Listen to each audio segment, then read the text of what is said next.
Chapter 221, The Prestige of Demon God Lu Bu and the Mysterious Young Man Beside Qin Xiong. The already panicked troops instantly became even more flustered upon hearing Zhao Zilong's decisive and murderous voice. At this moment, those soldiers wished they could throw down their weapons and surrender immediately. Even the general defending the city looked at Zhao Zilong below with a worried expression. One must know that Zhao Zilong had just slain 3 King Realm old ancestors of their Fengyan dynasty, so a forceful assault was indeed possible. After all, in just this short month, the Great Xia dynasty had already captured so many cities from their Fengyan dynasty.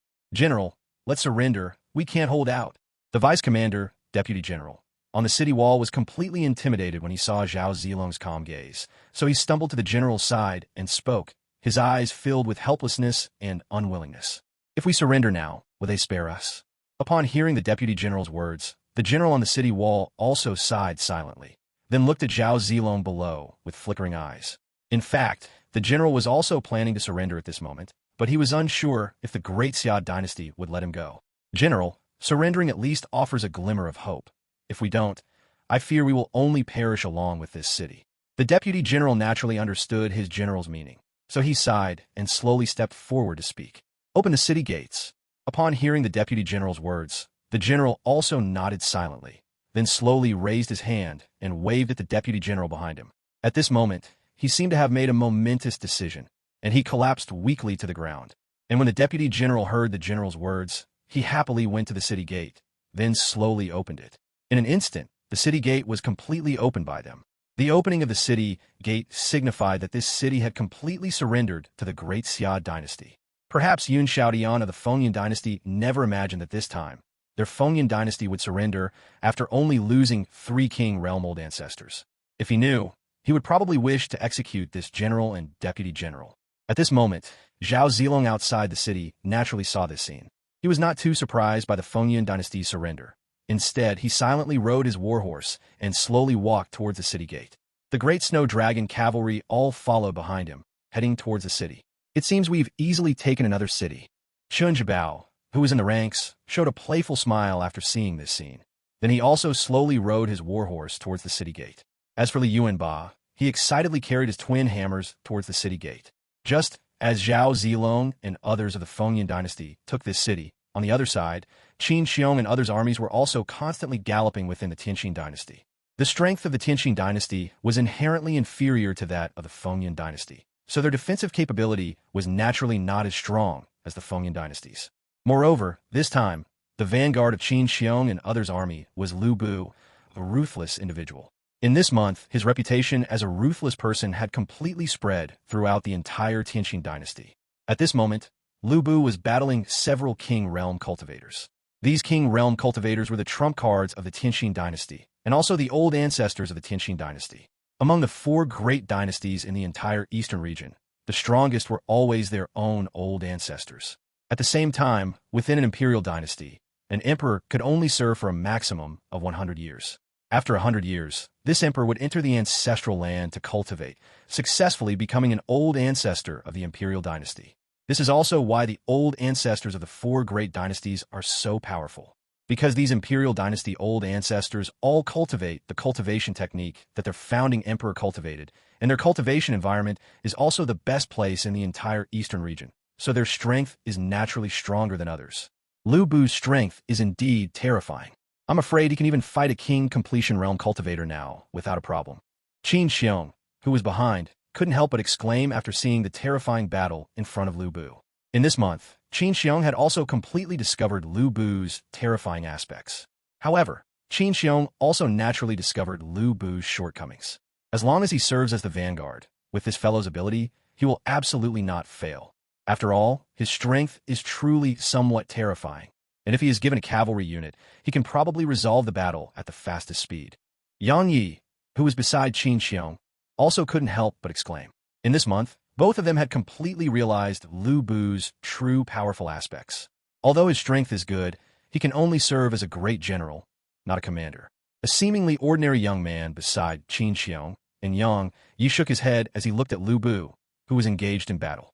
Although Lu Bu's strength was terrifying, in his interactions during this period, he found that Lu Bu could not serve as the commander of an army. Lu Bu's personality was still too impulsive and not suitable for commanding too many troops. Indeed, but in this world, as long as one's strength is sufficient, that's enough. Qin Xiong also nodded after hearing the young man's words. However, in this Xuanhuan world, as long as a person's strength is strong enough, that's all that matters. For example, now they could casually dispatch a saint-level expert to completely resolve the 4 great dynasties of the eastern region. But doing so would incur the displeasure of the Heavenly Dao Alliance, and then their great Xia dynasty would have to face the Heavenly Dao Alliance. It was also because of this that Chu Fan and the others did not choose to directly dispatch saint-level experts. Otherwise, the great Xia dynasty now was not without saint-level experts. I wonder if the Tianqing dynasty truly has any true king realm existences. If not, then this trip of mine would be for nothing. At this moment, the young man who had just spoken looked towards the Tianqing dynasty again and said leisurely, his eyes filled with anticipation. He had joined Qin Xiong's army after Qin Xiong and the others had set out, and his main purpose in joining Qin Xiong's army was to deal with the true king realm experts of the Tianqing dynasty. Since the emperor sent you, then it is likely that the Tianqing dynasty truly has true king realm existences. Qin Xiong looked at the young man in front of him and spoke leisurely. Qin Xiong was not very familiar with the strength of this young man in front of him, but he could sense that the young man's strength had at least reached the true king realm, and perhaps even stronger. Chapter 222, True King Jiang Song. The Great Battle Ends. After hearing Qin Xiong's words, the young man smiled undeniably. He then continued to look towards Lu Bu and the several king realm cultivators from the Tianqing dynasty who were currently engaged in fierce battle. The young man was the cultivator summoned by Chu Fan this time. His cultivation had reached the late true king realm, and his name was Jiang Song, who was Luo Cheng's elder brother, Lu Song, from the Sui and Tang world. Originally, Chu Fan had intended to send Xiang Yu or someone else to the Tianqing dynasty, but he figured that the Tianqing dynasty would not necessitate deploying saint-level experts like Xiang Yu. More importantly, Chu Fan had summoned Lu Song, a late true king realm existence, during this month's summoning opportunity, so he directly dispatched Lu Song to the battlefield of the Tianqing dynasty. Although Chu Fan believed that Qin Xiong and the others could resolve this great battle, and even that Qin Xiong and Lu Bu working together could deal with the Tianqing dynasty. However, Chu Fan was also afraid that the Tianqing dynasty possessed true king realm cultivators, which is why he sent Jiang Song to the Tianqing dynasty. As for the Fengyan dynasty, they directly dispatched Li Yuanba. It could be said that both teams currently involved had true king realm existences. Furthermore, Li Yuanba's cultivation on the Fengyan dynasty side had reached the middle true king realm, but Li Yuanba's strength was far from being merely middle true king realm. As for the Tianqing dynasty side, they had Jiang Song, who was at the late true king realm. Just as their gazes were fixed on Lu Bu in the center of the battlefield, Lu Bu himself had fallen into a state of frenzy.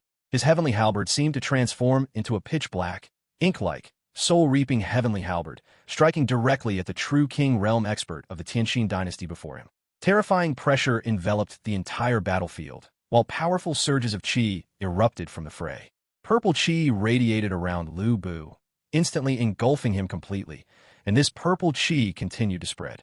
Soon, this purple qi formed a domain in the center of the battlefield where Lu Bu and the others were fighting. Within this domain, Lu Bu appeared even more like a demon god.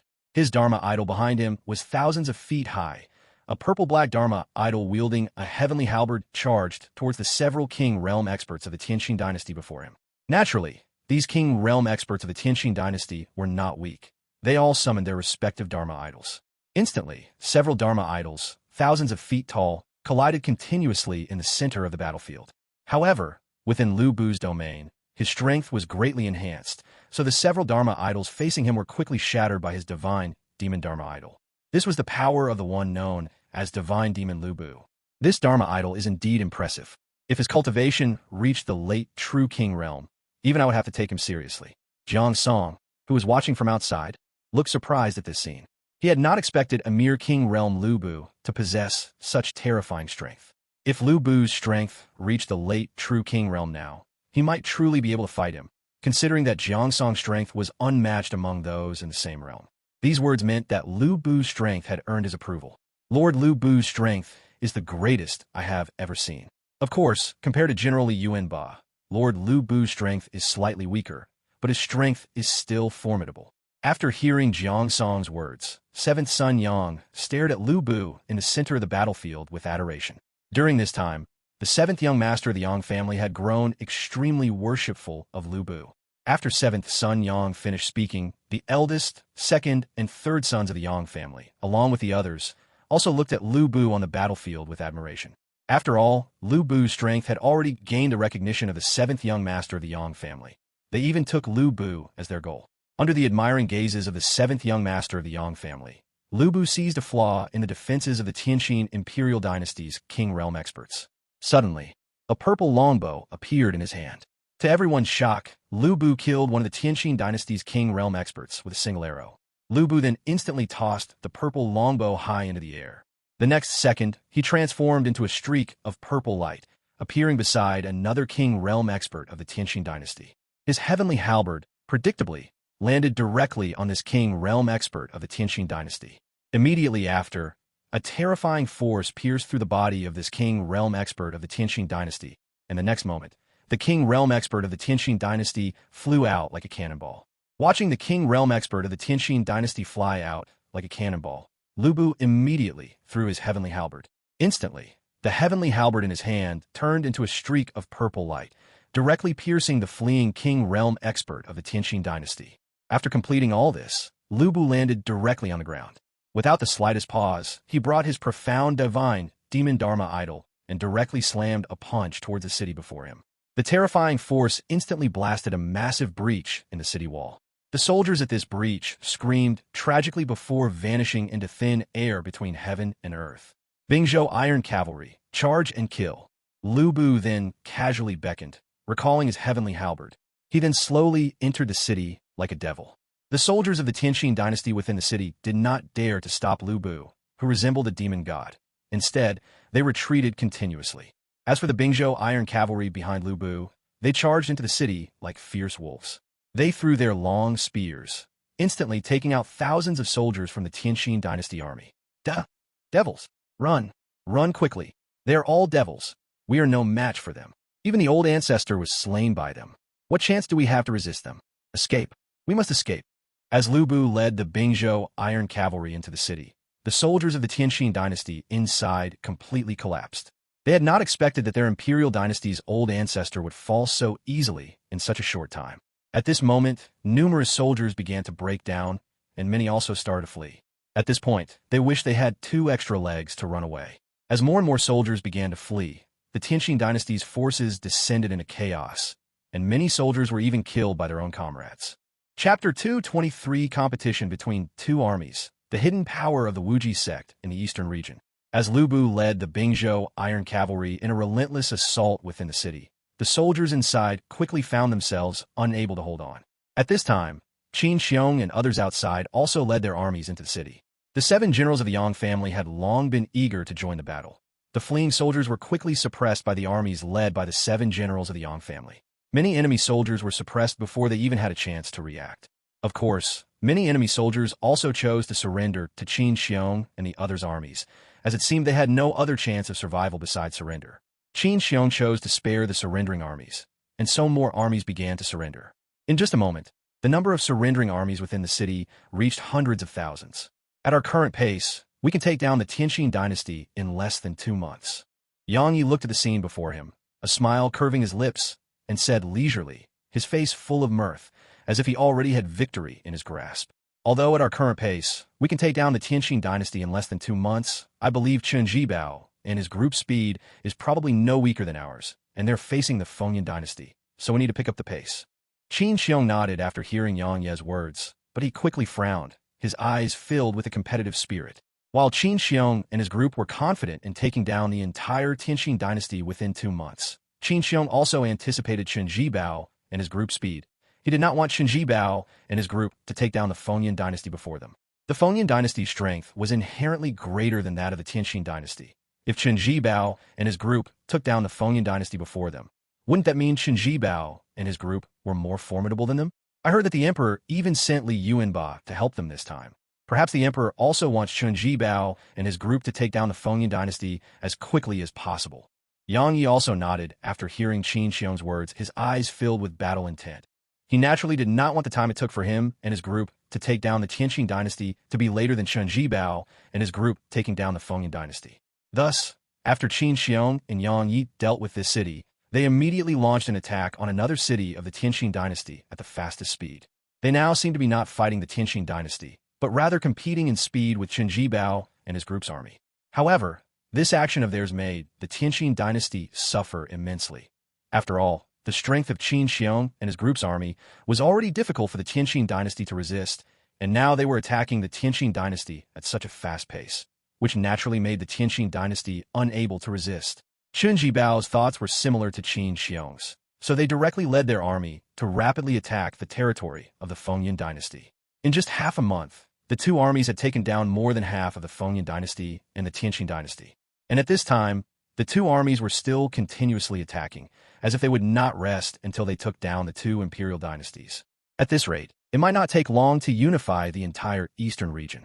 At this time, Chu Fan, in Chang'an city of the Great Xia dynasty, naturally also received news from the two armies. Although he initially wanted to conquer the Fengyan dynasty and the Tianxin dynasty as quickly as possible, he had not expected the speed of these two armies to be so rapid. When the entire eastern region's revenue flows south, my strength will definitely receive unprecedented improvement. That will be the time to attack other regions. Chu Fan leisurely looked at the map in front of him and said, this map in front of him was a map of the entire eastern region, which included the Great Xia dynasty, where he was currently located, and the Fengyan dynasty, among others. However, to take down the entire eastern region, I might have to clash with them.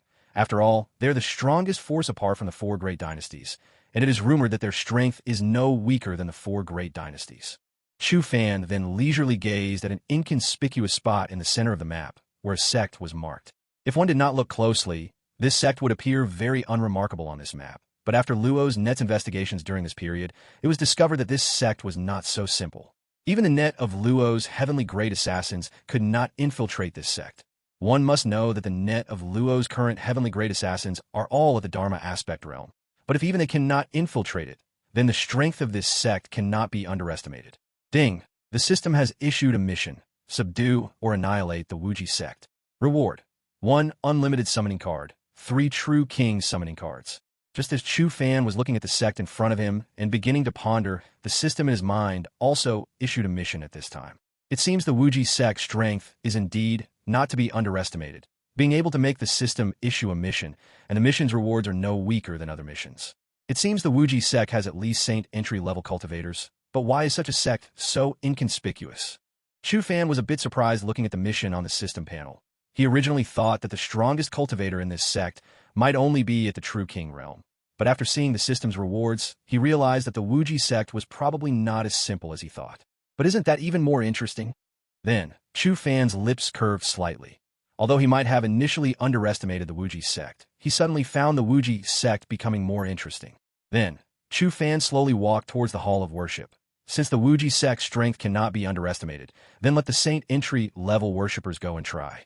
Soon, Chu Fan appeared in the Hall of Worship of the Imperial Palace. At this time, Deng Taie and others were cultivating in the Hall of Worship. When Deng Taie was first summoned, his cultivation had already reached the nearly perfection realm of the initial saint realm. So after this period of cultivation, his cultivation also reached the saint entry mid-stage. We pay our respects to the Emperor. Upon seeing Chu Fan arrive, everyone bowed to him in salute. Sword God and Xiaobai, come out with me. After Chu Fan waved his hand at everyone, he then looked at Deng Taie and Dongfang Bai, a smile appearing on his lips as he spoke leisurely. As you command. Deng Taie and Dongfang Bai nodded to him without any surprise after hearing this, while the remaining Xiang Yu and others continued to cultivate. Chapter 224 Heading to the Wuji sect, the Wuji sect's worries. After Chu Fan took Dongfang Bai and the other person away, he went to the army again and took Luo Cheng and his 18 riders of Yanyan. Although the cultivation of Dongfang Bai and the other person had already reached the saint entry level, dealing with cultivators below the king realm did not require saint-level expert like Dongfang Bai to take action. Furthermore, Luo Cheng had recently achieved a breakthrough to the king realm, and now was his time to shine. Thus, this group consisted of Luo Cheng and his 18 riders of Yanyan, plus Dongfang Bai, one of the 2 saint realm cultivators. Of course, Qingyao also accompanied Chu Fan on this trip. Although Qingyao was now the imperial consort of the Great Xia dynasty, she still wished to remain by Chu Fan's side. So even as the imperial consort, she continued to follow him. Aside from the change in her status, nothing else about her had changed. Chu Fan and his party moved very quickly. After all, the lowest cultivation level among them had reached the Dharma aspect realm. so they only needed a few days to appear outside the Wuji sect. The Wuji sect was established on a towering, cloud-piercing mountain peak, and the smaller peaks surrounding it were all within the Wuji sect's territory. Furthermore, the sect of the Wuji sect was extremely vast and ancient. Although it was not as dazzling as other sects, its antique aura made Chu Fan and the others sense something extraordinary. My emperor, this Wuji sect is quite interesting. I didn't expect such a small sect to hide half-step entering saint-grade cultivators, and more than one at that. At this moment, Deng Taiye had a playful smile on his face as he spoke to Chu Fan. As an existence in the saint entry mid-stage, he naturally sensed the several auras within the Wuji sect immediately. So, there are only half-step entering saint-grade cultivators? I thought there were saint entry-level cultivators in the Wuji sect. Chu Fan seemed a little disappointed after hearing Deng Taiye's words. He had initially thought there were saint entry-level cultivators in the Wuji sect, but he did not expect that the strongest cultivator inside the Wuji sect was only at the half-step entering saint grade. Although the strongest ones inside are only half-step entering saint grade, their auras are somewhat strange, as if they are recovering from serious injuries inside. After hearing Chu Fan's words, Deng Taiye continued to sense the auras within the Wuji sect. He then frowned and spoke to Chu Fan again. It seems this so-called Wuji sect holds secrets unknown to us. Chu Fan also grew curious after hearing Deng Taiye's words. After all, the strongest cultivators in the entire eastern region were merely the true king realm old ancestors hidden by the 4 great dynasties. Yet this sect possessed half-step entering saint-grade cultivators, and more importantly, these cultivators were all in a state of recovery. Doesn't that suggest the origins of these cultivators are not simple? Just as the group was talking, they arrived at the entrance of the Wuji sect. Chu Fan and the others saw 2 Grotto Heaven Realm cultivators standing at the entrance, who were clearly the gatekeeping disciples of the Wuji sect. I didn't expect a mere gatekeeping disciple to have reached the Grotto Heaven Realm. It seems this Wuji sect truly hides a great secret. Chu Fan was somewhat surprised looking at the 2 gatekeeping disciples in front of him. He did not expect the gatekeepers of a small sect to have reached the Grotto Heaven Realm. One must know that when Chu Tianxiong was in the Grotto Heaven Realm, he was the Grand Marshal of the entire northern region. Who goes there? State your name. The appearance of Chu Fan and his party naturally attracted the attention of the 2 gatekeeping disciples of the Wuji sect. One of them slowly stepped forward and spoke to Chu Fan. However, he did not seem aggressive at this moment, only showing a hint of solemnity in his eyes. The emperor of the great Xia dynasty has come to visit the Wuji sect. Luo Cheng slowly stepped forward and spoke to the 2 gatekeepers of the Wuji sect, while subtly releasing a trace of his king realm aura. The emperor of the great Xia dynasty? Please wait a moment. I will go inform the sect master immediately. This Grotto Heaven Realm disciple of the Wuji sect clearly reacted after hearing Luo Cheng's words.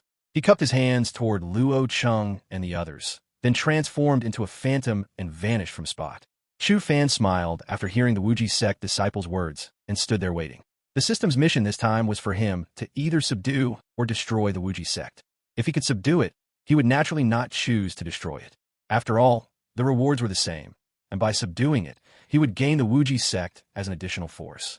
Meanwhile, the Wuji sect disciple appeared in the main hall of the Wuji sect. He spoke with a serious expression to the middle-aged man seated above the hall. Reporting to the sect master, the emperor of the great Xia dynasty has come to visit. Chu Fan, the emperor of the great Xia dynasty? I wonder what his purpose is for visiting our Wuji sect. The sect master of the Wuji sect instantly showed a solemn expression after hearing the disciple's words. Currently, the only person in the entire eastern region whose strength he could not fathom was Chu Fan. Now that this unfathomable person had actually come to their Wuji sect, he immediately began to speculate. During this period, the great Xia dynasty also sent troops against the Fengyan dynasty and the Tianxin dynasty. Moreover, the great Xia dynasty's army swept through and captured most of the territory belonging to the Fengyan dynasty and the Tianxin dynasty. Perhaps it won't be long before the great Xia dynasty takes over the entire Fengyan dynasty and the Tianxin dynasty. A middle-aged man with a beard, standing beside the first middle-aged man, slowly stepped out and spoke with a solemn expression. They had naturally received news about the war between the great Xia dynasty and the other imperial dynasties during this time. Therefore, they were quite wary of the great Xia dynasty's strength. Although the great Xia dynasty's strength is good, the foundations of my Wuji sect are not something the great Xia dynasty can imagine. After hearing the middle-aged man's words, another red-haired middle-aged man stepped out and spoke irritably, his face showing a hint of anger. Regardless of what the great Xia dynasty is thinking, What we need to address now is whether or not we should meet this emperor of the Great Xia Dynasty. If we refuse, we will likely be greeted by the Great Xia Dynasty's army. Even if we can defeat the Great Xia Dynasty's army, wouldn't the true strength of my Wuji sect be exposed? After all, our enemies are not as simple as the forces in the eastern region. At this moment, the sect master, who had remained silent, also stepped forward and spoke helplessly. Although they were not afraid of the Great Xia Dynasty, if they truly went to war with the Great Xia Dynasty, they would be completely exposed, which was not what they wanted to see. Chapter 225, Entering the Wuji Sect, the Wuji Sect's Attitude. This fiery elder fell silent after hearing the sect master's words. Although the Wuji Sect's power was indeed formidable, the Great Xia Imperial Dynasty was not so simple either. If they went to war with the Great Xia Imperial Dynasty this time, they would definitely expose themselves, and what awaited them would be their enemies. Their enemies were not as simple as the Great Xia Imperial Dynasty. Sect Master, since that is the case, let us meet this Emperor of the Great Xia Imperial Dynasty. That way, we can understand why this Emperor of the Great Xia Imperial Dynasty has come to our Wuji sect. The Grand Elder slowly stepped forward and spoke, though it was clear that his face carried a hint of helplessness. He was obviously feeling quite frustrated at the moment. If this were in the past, how could they possibly feel so helpless towards a minor force in the eastern region? But now they did not have much choice. Since that is the case, let us meet this Emperor of the Great Xia Imperial Dynasty. I also want to meet this legendary figure. After hearing the Grand Elder's words, the sect master nodded. In fact, he was slightly curious about Chu Fan. After all, Chu Fan had managed to eliminate the Great Yan Imperial Dynasty and even establish the Great Xia Imperial Dynasty in such a short period of time. Moreover, what was more important was that Chu Fan was now directly launching attacks against the other two major imperial dynasties. Although the sect master felt some doubt, he also realized the ambition in Chu Fan's heart. As their voices faded, the disciple in the Grotto Heaven realm quickly left the main hall, and soon he appeared at the mountain gate. He then looked at Chu Fan with a hint of curiosity, before cupping his hands and saying to Chu Fan, "My sect master requests your presence." Chu Fan nodded calmly after hearing the disciple's words. Then, he slowly led the people behind him toward the interior of the Wuji sect. At this time, Deng Taie and Dong Feng exchanged glances, then stood on Chu Fan's left and right, clearly protecting Chu Fan between them. As for Luo Cheng and the 18 riders of Yin Yun he led, they leisurely followed behind Chu Fan and the others, heading into the Wuji sect. Soon, Chu Fan and his group followed the Wuji sect disciple and arrived at the main hall of the Wuji sect. The moment he entered the Wuji sect's main hall, Chu Fan felt countless gazes fixed upon him. However, he did not feel much aversion to these gazes. Instead, he calmly led his group into the Wuji sect's main hall. Naturally, the sect master of the Wuji sect also fixed his gaze on Chu Fan, but he could not discern the qi emanating from Chu Fan's body. At this moment, Chu Fan seemed like an ordinary person without any cultivation in their eyes. But who would believe that the emperor of the Great Xia Imperial Dynasty was an ordinary person? May I ask why the emperor has come to our Wuji sect? After Chu Fan entered, the sect master of the Wuji sect did not hide anything and questioned him directly. The other elders of the Wuji sect stared curiously at Chu Fan after hearing the Wuji sect master's words. They also wanted to know the exact reason why Chu Fan had come to their Wuji sect. Chu Fan did not immediately answer the Wuji sect master. Instead, he found a seat and sat down directly, then leisurely raised his head to look at the Wuji sect master. I believe the sect master should be able to guess the purpose of my visit. Chu Fan spoke leisurely while looking at the Wuji sect master. At this moment, his face was devoid of expression, as if he were recounting an ordinary, unremarkable matter. I fear the strength of my Wuji sect is unworthy of the emperor's notice, so why would the emperor bother coming to our Wuji sect? The Wuji sect master said to Chu Fan, sounding somewhat helpless. Based on the various actions of the Great Xia Imperial Dynasty, he could naturally guess their ultimate goal, but their Wuji sect had no intention of entering the world. If the Wuji sect is unworthy of my notice, then what force in the entire eastern region could possibly catch my eye? Chu Fan chuckled after hearing the Wuji sect master's words. Then he was seen slowly rubbing the ring on his hand as he spoke. You should know that the Wuji sect is probably the only one in the entire eastern region that possesses a half-step entering Saint Grade cultivator, right? Chu Fan's subsequent words completely unsettled the people of the Wuji sect. They all stood up one after another, staring at Chu Fan with disbelief. Even the sect master of the Wuji sect looked at Chu Fan in shock. After all, the news that their Wuji sect had a half-step entering Saint Grade old ancestor definitely had not leaked out. Yet Chu Fan knew about it now. How could they not be shocked? Does the sect master still think the Wuji sect is unworthy of my notice now? Seeing the shocked expressions of the Wuji sect crowd, Chu Fan spoke leisurely once more, though he appeared extremely calm at this moment. Since you know the strength of our Wuji sect, how dare a mere minor great Xia imperial dynasty come here to provoke us? At this point, the fiery elder of the Wuji sect stepped out and spoke, looking at Chu Fan with disdain. At this moment, his eyes were filled not only with contempt but also with a hint of killing intent. Since Chu Fan already knew the secret of their Wuji sect, it was naturally impossible for him to let Chu Fan go. Immediately afterward, the King Realm aura belonging to this old man completely erupted from his body. Impudence. After sensing this aura, Luo Chung instantly unleashed his own King Realm aura, then stared at the old man before him with killing intent. Since this elder dared to provoke their emperor, it meant that his life would not be long. Is this the Wuji sect way of treating guests? Chu Fan seemed completely unaffected. He leisurely fixed his gaze on the Wuji sect master, and then spoke leisurely once more. That depends on whether my guest is an enemy or not. If the guest is an enemy, then this is the Wuji sect's way of treating guests, the Wuji sect master said leisurely after hearing Chu Fan's words. However, there was no killing intent in his eyes at this moment. Instead, his expression was solemn. Chu Fan's current state was unfathomable to him, and he did not know how to face Chu Fan, as Chu Fan was, after all, the emperor of the entire Great Xia imperial dynasty. Ha! If I were an enemy of your Wuji sect, I wouldn't be standing here talking to you right now. Chu Fan burst into laughter after hearing the Wuji sect master's words. Then he casually glanced at Dongfang Bai. Dongfang Bai understood Chu Fan's meaning.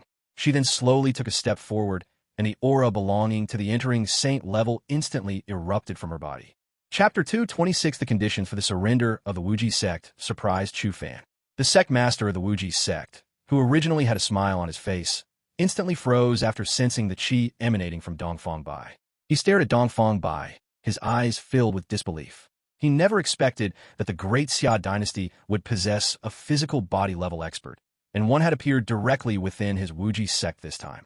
As for the other elders, they also looked at Dongfang Bai with faces full of incredulity.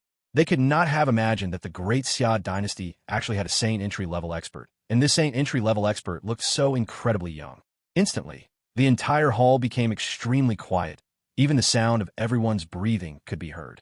Chu Fan naturally noticed the reactions of the Wuji sect members, but at this moment, he did not intend to let Dongfang Bai make a move. After all, if he could subdue the Wuji sect, he would gain an additional force, and this force was not weak. Following this, Chu Fan slowly walked in front of a seat under everyone's gaze, then glanced at the Wuji sect elder sitting on it. This Wuji sect elder also recovered from shock at that moment. He quickly stood up from the seat and retreated a considerable distance. Chu Fan sat directly in the seat without a care, and only then did he leisurely look toward the Wuji sect's sect master. I wonder, Your Excellency, do you think the current Great Xia dynasty is qualified to negotiate with you? Chu Fan looked at the Wuji sect's sect master, a playful smile appearing on his face, and then he spoke softly. After speaking, he casually picked up a pastry from the table and began eating it, as if everything around him had nothing to do with him. Although the Great Xia dynasty possesses a Saint entry-level expert, my Wuji sect is not to be trifled with. Furthermore, perhaps the Imperial Lord does not know how powerful the enemies of my Wuji sect truly are. If the Imperial Lord knew how powerful the enemies of my Wuji sect are, perhaps the Imperial Lord would be more willing to stay far away from my Wuji sect. The sect master of the Wuji sect took a deep breath at this point, and then slowly spoke while looking down at Chu Fan. However, his eyes were filled with solemnity, clearly indicating that he now entirely regarded Chu Fan as a figure capable of threatening the Wuji sect. It seems Your Excellency still doesn't believe in the strength of my Great Xia dynasty. After hearing the words of the Wuji sect's sect master, Chu Fan continued to speak leisurely. After finishing, he slowly looked toward Deng Tai. After hearing Chu Fan's words, Peach Blossom, Sword God Deng Tai, it cooperated fully by unleashing his qi. Instantly, another Saint entry-level qi completely erupted within the hall.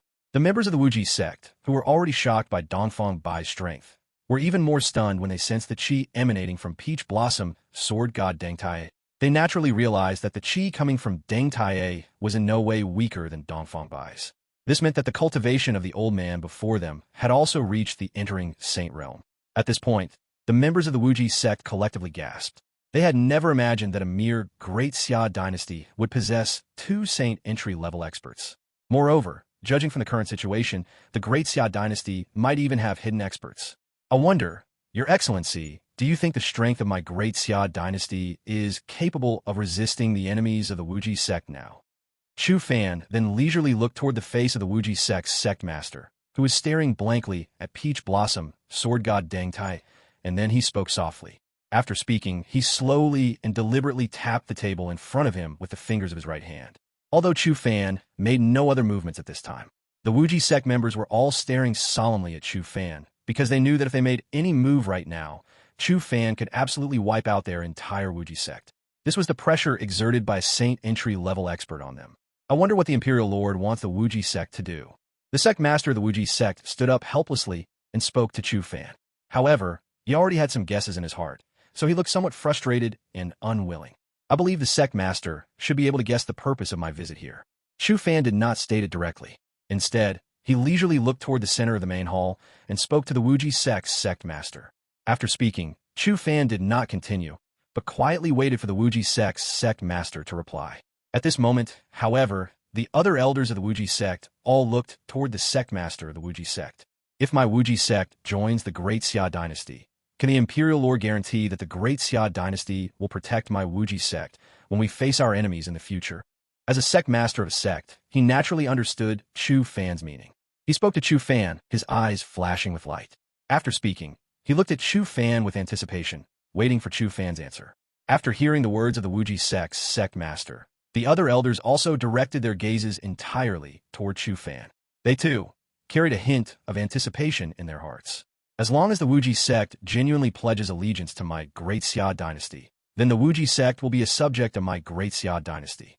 At that time, my Great Xia dynasty will certainly protect its own subjects. After hearing the words of the Wuji sect's sect master, Chu Fan waved his hand directly and spoke, then looked at the Wuji sect's sect master with an indifferent expression. As long as the Imperial Lord keeps his word, my Wuji sect will completely submit to the Great Xia dynasty. After hearing Chu Fan's words, the sect master of the Wuji sect immediately cupped his hands toward Chu Fan and spoke. After all, although the strength of their Wuji sect was decent, resolving their enemies was still extremely difficult. Now that the Great Xia dynasty had directly sent out 2 Saint entry-level experts, it allowed them to see an opportunity. This was why the Wuji sect's sect master agreed so readily. Sect master, do you not need to discuss this with your sect's old ancestor? Chu Fan was somewhat surprised that the Wuji sect's sect master agreed so readily, so he leisurely questioned the Wuji sect's sect master out of curiosity.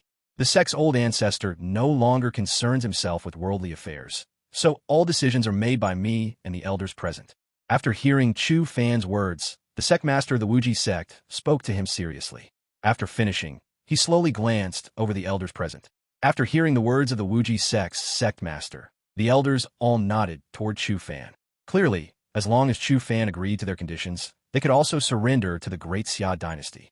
Chapter 2:27 Subduing the Wuji sect, the Wuji sect's action. After hearing the Wuji sect's sect master and seeing the gazes of the elders, Chu Fan also began to ponder. Although subjugating the Wuji sect this time could bring him a considerable force, it also indirectly offended others. Moreover, his system task allowed him to either subjugate or annihilate the entire Wuji sect. So no matter if he chose to annihilate or subjugate the Wuji sect, he would receive a system reward. Never mind, I'll subjugate the Wuji sect first. Even if his enemies arrive, my Great Xia Imperial Dynasty will have stronger cultivators to resist them. Besides, perhaps I'll get another system task after subjugating the Wuji sect. Thinking this, Chu Fan directly raised his head and looked at the Wuji sect's sect master, saying, "Since the sect master has said so, then from today onwards, the Wuji sect shall join my Great Xia Imperial Dynasty and be protected by my Great Xia Imperial Dynasty from now on. Of course, if my Great Xia Imperial Dynasty wishes to instruct the Wuji sect to do anything, I hope the Wuji sect will not refuse." Chu Fan's words carried an unquestionable tone. He was warning the Wuji sect not to feign compliance. Please rest assured, Imperial Monarch, as long as my Wuji sect joins the Great Xia Imperial Dynasty, we will certainly obey the Great Xia Imperial Dynasty's commands. However, please do not forget the things you promised my Wuji sect. The Wuji sect's sect master immediately spoke after hearing Chu Fan's words, a joyful smile on his face. Although he knew from the start that Chu Fan would agree to them, they were still very happy now that Chu Fan had truly agreed. In that case, I shall take my leave. When my Great Xia Imperial Dynasty has completely dealt with the other 3 great dynasties, I hope the Wuji sect will come to Chang'an City of the Great Xia Imperial Dynasty to announce its allegiance to my Great Xia Imperial Dynasty. After hearing the Wuji sect's sect master's words, Chu Fan slowly stood up and said to him. After speaking, he slowly walked out of the Wuji sect's main hall.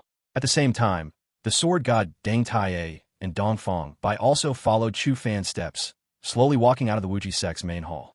As for Qing Yao, she stood beside Chu Fan, unconcerned with worldly affairs, as if none of this had anything to do with her. Soon, Chu Fan led everyone away from the Wuji sect.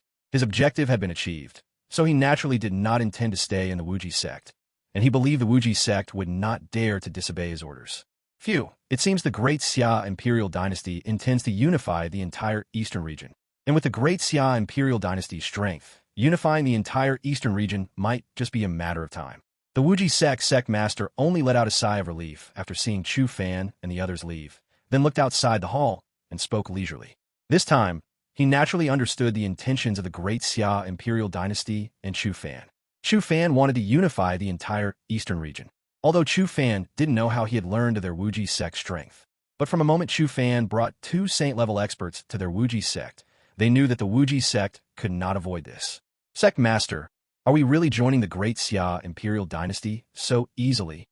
After hearing his sect master's words, an elder now stood out and asked his sect master, a hint of unwillingness in his eyes. However, with Chu Fan leading 2 saint-level experts there just now, he naturally didn't dare to vent his dissatisfaction. So after Chu Fan left, this elder slowly stood out and asked his sect master with dissatisfaction. Several elders, upon hearing this elder's words, also looked at their sect master with displeasure. This matter is settled. For our Wuji sect to try and contend with the Great Xia Imperial Dynasty is simply wishful thinking. Although only 2 saint-level experts came from the Great Xia Imperial Dynasty to our Wuji sect this time. Who knows if the Great Xia Imperial Dynasty has more saint-level experts? You should know, if the Great Xia Imperial Dynasty hadn't exposed itself, we might have thought that the strongest expert in the Great Xia Imperial Dynasty was only a true King Realm expert. But today, there are 2 saint-level experts present. The Wuji sect's sect master waved his hand at this elder after hearing his words, saying that although he was somewhat helpless to surrender to the Great Xia Imperial Dynasty like this. However, the Great Xia Imperial Dynasty's strength had far exceeded his imagination, so he had no choice but to do so. Otherwise, what awaited them would probably be the Great Xia Imperial Dynasty's devastating blow. By then, their enemies wouldn't have even arrived, and they would have been annihilated by the Great Xia Imperial Dynasty. Moreover, more importantly, with the Great Xia Imperial Dynasty as a trump card, they could better deal with their enemies. Although their enemy's strength was formidable, the Great Xia Imperial Dynasty's strength was also very mysterious. The Grand Elder and several other elders shared the same thoughts as the Wuji sect's sect master at this moment. So they did not speak, but rather gazed leisurely out of the hall. At the same time, they were also looking forward to the Great Xia Imperial Dynasty unifying the entire eastern region, hoping that their strength might be improved then. Since we have already pledged allegiance to the Great Xia Imperial Dynasty, then let's send a few strong cultivators to support the Great Xia Imperial Dynasty. After all, if we support the Great Xia Imperial Dynasty now, perhaps the Great Xia Imperial Dynasty will give us some benefits in the future. The Wuji sect's sect master suddenly spoke again. As the sect master of the Wuji sect, he naturally knew that having now pledged allegiance to the Great Xia Imperial Dynasty, they must do something beneficial for the Great Xia Imperial Dynasty. The other elders did not speak after hearing the Wuji sect's sect master's words, but instead waited for their sect master's command. Subsequently, the Wuji sect dispatched 10 King Realm cultivators and 3 true King Realm experts. These cultivators directly split into 3 teams and went to the 3 great dynasties to assist the Great Xia Imperial Dynasty. At this moment, Chu Fan, who had left the Wuji sect, never imagined that because he had subjugated the Wuji sect would directly dispatch 3 true kings and 10 kings. And also because of these experts dispatched by the Wuji sect, Chu Fan's speed in subjugating the 3 great dynasties accelerated. On the other side, Chu Fan and Dongfang Bai had already returned to the Imperial Palace in Chang'an City.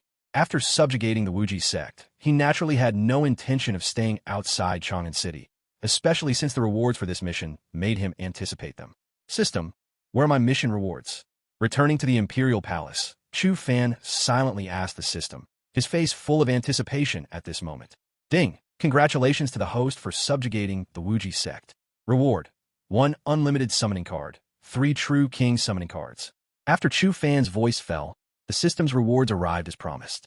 Chapter 228 Pei Yuanqing, the third of the Sui and Tang dynasties, and Gao Chong, the gun god of the Southern Song dynasty. Looking at his system rewards, Chu Fan's face instantly lit up with an expectant smile.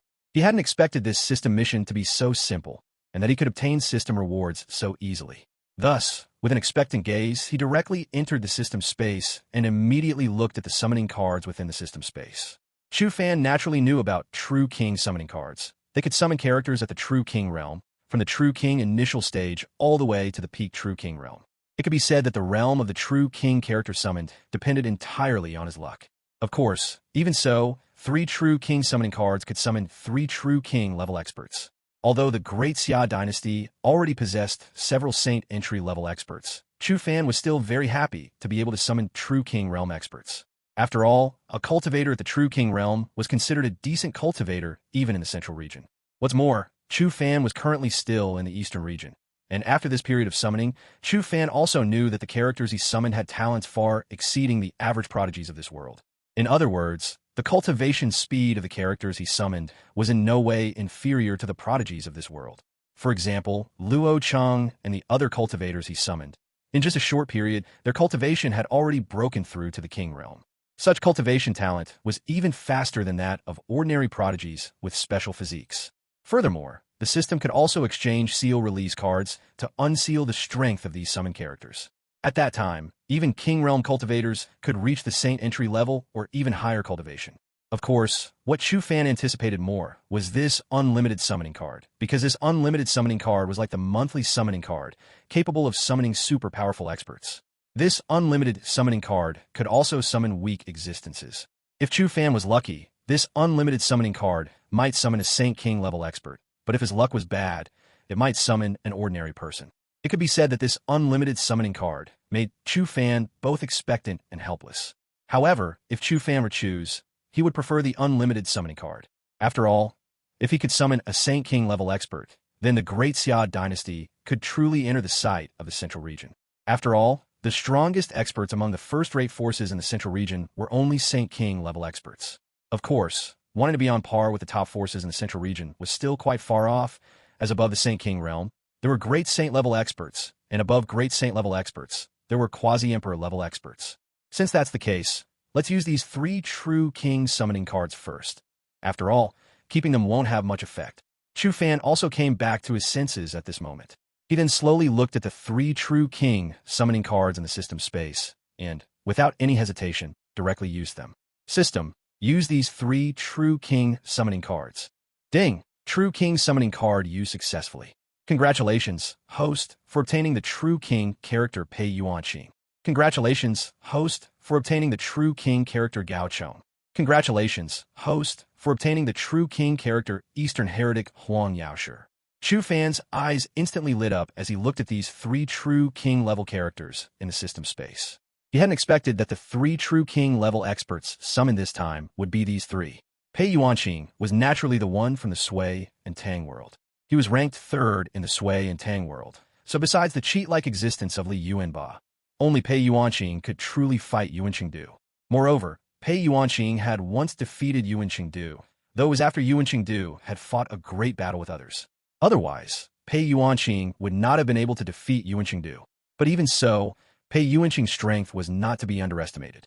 After all, in the Sui and Tang world, Pei Yuanqing was a character who fought the 5 tigers of Wagon by himself. Even Luo Cheng and Qin Shubao combined might not have been his match. If he hadn't died, his strength would definitely have continued to grow. After all, Pei Yuanqing was still very young when he became famous. In the Sui and Tang world, the most talented were probably only Pei Yuanqing and Luo Cheng. After all, Pei Yuanqing was only 12 years old when he first appeared, and Luo Cheng was only 14 when he first appeared. Even so, they both could fight against the heroes of the world, which shows how powerful they truly were. Of course, besides their great strength, their lives were also very short. Luo Cheng successfully became the number 1 in the Sui and Tang world after the deaths of the earlier strong figures, but his reign as number 1 did not last long before he fell. As for Pei Yuanqing, he died even before Li Yuanba's people and never even became the number 1 in the Sui and Tang world. The strength of Pei Yuanqing summoned this time also reached the late True King realm. The only thing Chu Fan found regrettable was that Pei Yuanqing's strength did not reach the peak True King realm. But even so, Pei Yuanqing was the strongest character from the Sui and Tang world that Chu Fan had summoned, as Luo Cheng was currently only at the King realm, and the strongest Li Yuanba was only at the Middle True King realm. As for the second character summoned, Gao Cheng, Chu Fan naturally loved him very much. Perhaps others didn't know Gao Cheng, but Chu Fan understood Gao Cheng's existence very well. However, in his original world, Gao Cheng's ending was not very good either. It could even be said that Gao Cheng fell just as he became famous. Gao Cheng's strength was extremely formidable, and the weapon he used was a long spear. It was once said that among Yu Fei's subordinates, the strongest was Gao Cheng. Of course, others also said that the strongest among Yu Fei's subordinates was Yang Zixing. But no matter what, Gao Cheng's strength was always ranked among the top. After all, he was truly a character who could lift 1,000 Jin chariot with his own strength. If his mount hadn't been unable to bear the force, Gao Cheng wouldn't have died so early. If that had been the case, Gao Cheng's reputation would certainly have been even more resounding. The strength of Gao Cheng summoned this time also reached the late True King realm, although his strength did not reach the anticipated peak True King realm. However, his late True King realm strength was still a good existence. After all, with his cultivation talent, it might not take long for him to successfully break through to the peak True King realm. Chapter 229. If heaven had not given birth to Li Chungang, the way of the sword would have remained in eternal darkness. As for the third person, he is a standout figure in wuxia novels, one of the 5 greats from the Condor Heroes world. Relying on the cultivation technique he created to become one of the 5 greats, it can be said that Eastern Heretic Huang Yaoshi is a bug-like existence in Legend of the Condor Heroes and Return of the Condor Heroes. Of course, his strength is also beyond doubt. The summoned Huang Yaoshi's cultivation has reached the perfected True King realm, just a hair shy of reaching the entering Saint realm. From this, one can see just how powerful Huang Yaoshi is. The strength of the 3 cultivators summoned this time, all of the True King realm, is not weak. I just wonder what kind of existence this unlimited summoning card can summon. Chu Fan looked at the 3 True King level summoned figures in the system space and nodded with satisfaction, before slowly turning his gaze toward the unlimited summoning card also in the system space. Since the summoned figures from these 3 True King level summoning cards are so extraordinary, how could the figure summoned by the unlimited summoning card be simple? System, use this unlimited summoning card. Chu Fan silently commanded the system, his face full of anticipation. Ding! The unlimited summoning card has been successfully used. Congratulations to the host for summoning the Saint King level expert, Li Chungang. Chu Fan, who had been full of anticipation, froze instantly upon hearing the system's voice, and a look of shock and pleasant surprise appeared on his face. He hadn't expected that this unlimited summoning card would actually summon a Saint King level expert. One must know that the strongest figure he had summoned so far was only at the Saint entry level. Although Chu Fan had been looking forward to summoning someone great, he had only hoped that summoning a Saint entry-level figure would be enough. But he never expected that this unlimited summoning would give him such a surprise, directly summoning a Saint King level expert. Moreover, he had summoned his favorite, the sword god Li Chungang. Chu Fan naturally understood this sword god very well, as he had greatly admired this sword god from Sword Snow Stride in his previous life. After all, he was an existence who fought against the immortals in the heavens using the body of a mortal. Chu Fan knew all of his ultimate moves, such as One Sword Immortal Kneels and Sword Opens the Heavenly Gate, which are the hottest moves online at the time. What's more, he lent his sword to Deng Tai from 1,000 miles away, helping Deng Tai achieve the Earth Immortal Realm. Based on this alone, he could be called a true sword god. Furthermore, the line, "If the heavens did not give birth to Li Chungang, the Tao of the sword would be an eternal night," made countless netizens unforgettable. It was just that in the events of Sword Snow Stride, he ultimately faded away. I never thought I would summon this sword god. It seems my luck today is truly exceptional. Chu Fan looked at the summoned figure in the system space with immense joy, his face filled with an irrepressible smile. He hadn't expected to summon the sword god so smoothly this time. With the addition of a Saint King level sword god to his side, Chu Fan could no longer conceal the smile on his face. System, summon them all. Then, Chu Fan, full of anticipation, spoke to the system again. He wanted to see what this legendary sword god looked like. As Chu Fan's voice fell, 4 beams of light appeared before him, slowly condensing into human forms. Following this, 4 figures appeared in front of Chu Fan. The most noticeable among the 4 was the young general wearing silver armor. He carried an overbearing aura, and the True King realm chi belonging to him was released directly, without any suppression. The pair of silver hammers in his hands looked extraordinary. Chu Fan recognized immediately that the young general before him was Pei Yuanqing. It seemed no one else could be so overbearing. Of course, Yufei's son, Yun, might be able to compete with Pei Yuanqing, but currently, Yufei's son Yu Yun's cultivation is only at the Dharma aspect realm, which is quite far from Pei Yuanqing's cultivation. As for the second person who entered Chu Fan's sight, he was a young man wearing black armor and holding a long spear. The young man did not possess that kind of imposing aura. However, one could feel a chi on him that was no weaker than anyone else's, and even a spear intent that seemed impossible to suppress. A look of calmness appeared on his face. Chu Fan looked at the young man and naturally knew his identity. This young man was the spear god Gao Chong from the Southern Song dynasty. His chi was in no way inferior to Pei Yuanqing's. After observing Gao Chong, Chu Fan turned his gaze to the third person. The third person did not possess the same kind of chi as Pei Yuanqing or Gao Chong. Instead, he looked like a transcendental expert, but a hint of wickedness appeared around him, making him seem even more inscrutable. He was wearing a green robe and a ghost mask, which looked terrifying, yet the jade flute in his hand made him appear incredibly unrestrained. His entire presence was a mix of terror and nonchalant elegance. This person was the Eastern heretic Huang Yaoshi, one of the 5 greats summoned this time from the Condor Heroes and Return of the Condor Heroes worlds. Following this, Chu Fan looked toward the last person. The last person was even harder to remember than the previous 3, as he was merely an old man. He looked very sloppy. In the few short seconds since he appeared, he had picked his nose several times. Furthermore, he did not have any chi on him, looking just like a genuine old man. However, Chu Fan knew he was not as ordinary as he looked. After all, how could a Saint King level sword god be so common? This sloppy old man was precisely the sword god Li Chungang. At this moment, he did not possess a shred of sword intent. We greet the Emperor. While Chu Fan was sizing up the 4 people, the 4 people also cupped their hands toward Chu Fan and spoke.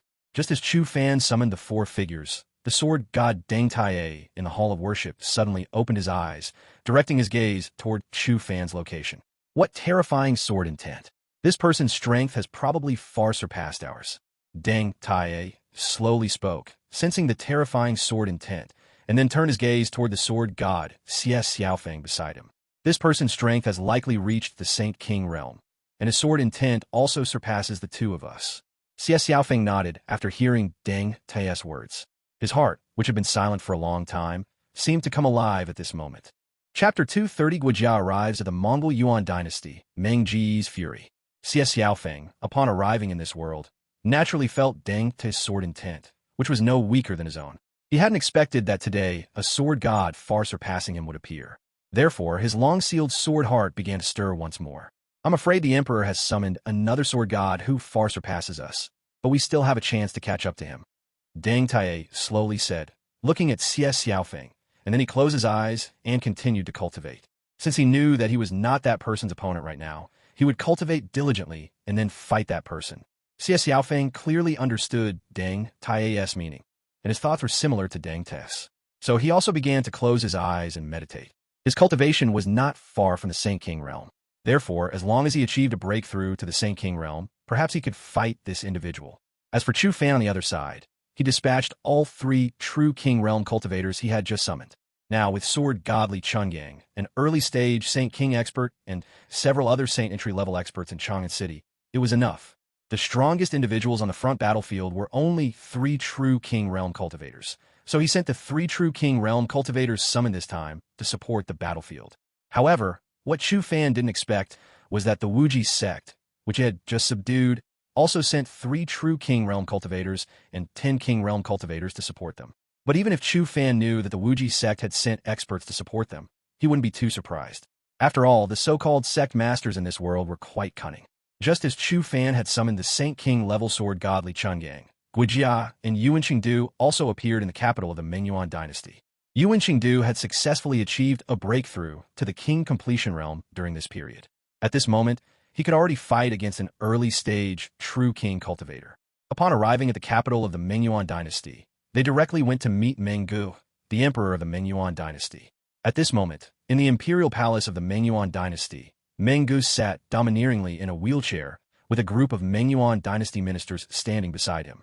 Among these ministers were also several elders, all possessing a terrifying chi. All the ministers in the Great Hall looked intently outside the hall. At this time, they naturally knew that 2 envoys from the Great Xia dynasty had arrived in their Mengyuan dynasty. What made them solemn was, of course, the actions of the Great Xia dynasty during this period. After all, in less than 2 months, the Great Xia dynasty had almost taken over most of the territories of the other two imperial dynasties. One must know that such a situation had never occurred in thousands of years.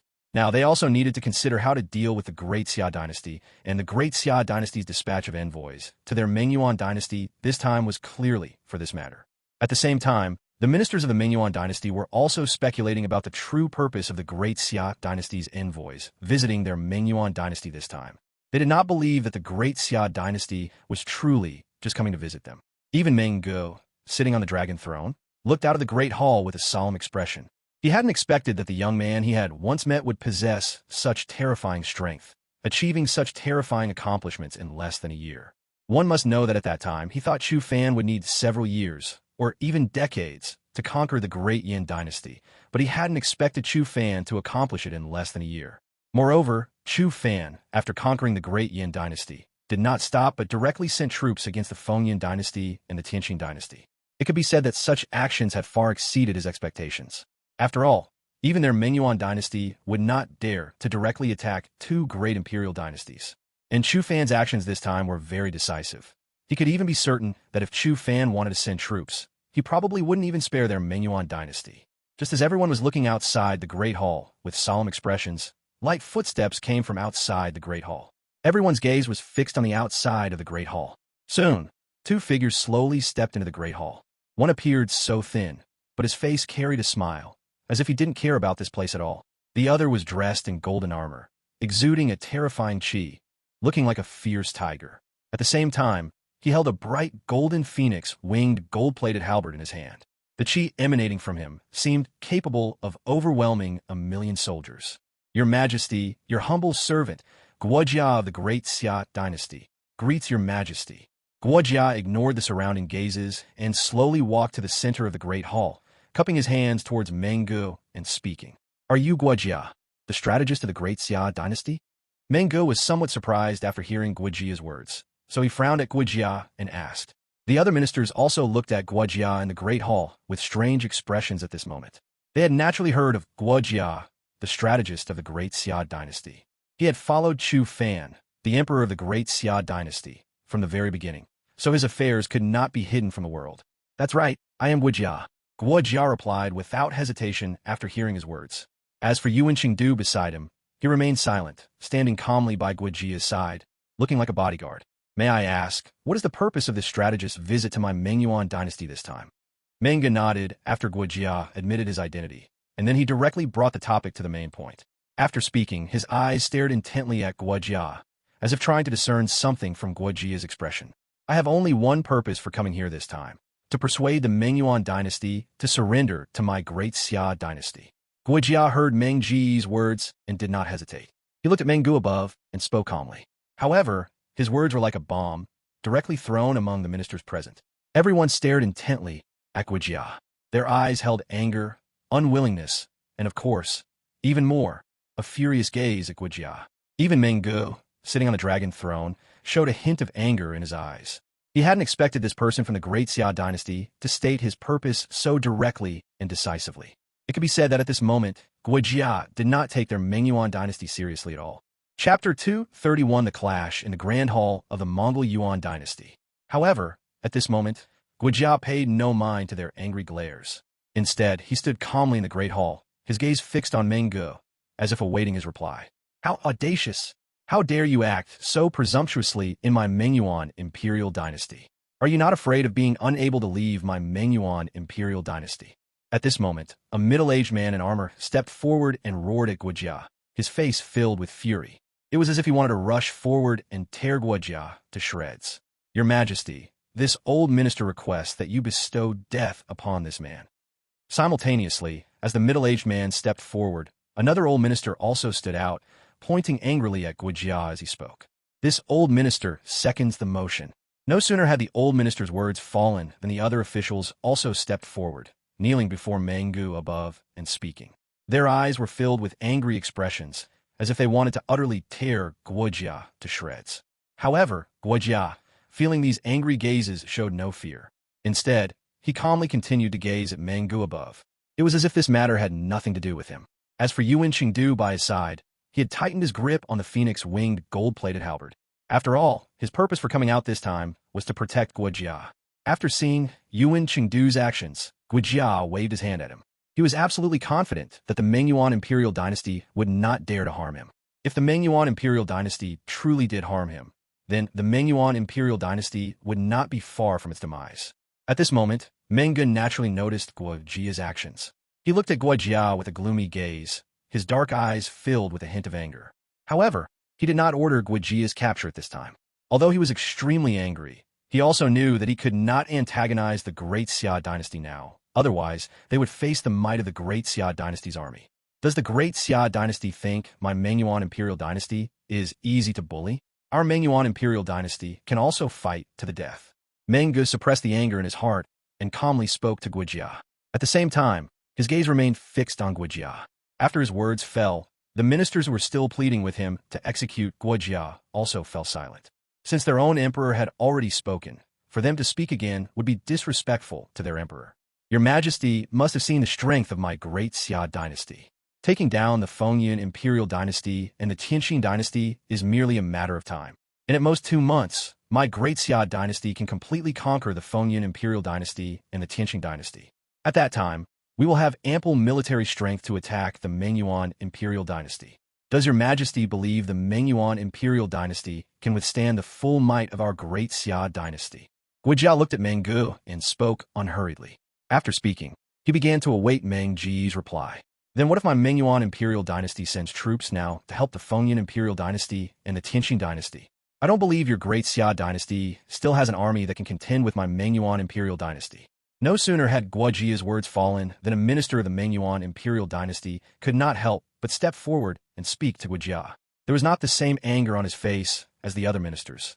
Instead, there was more solemnity. If the Mengyuan Imperial Dynasty wishes to try, then let's see if my Great Xia Dynasty has any surplus troops to fight the Mengyuan Imperial Dynasty.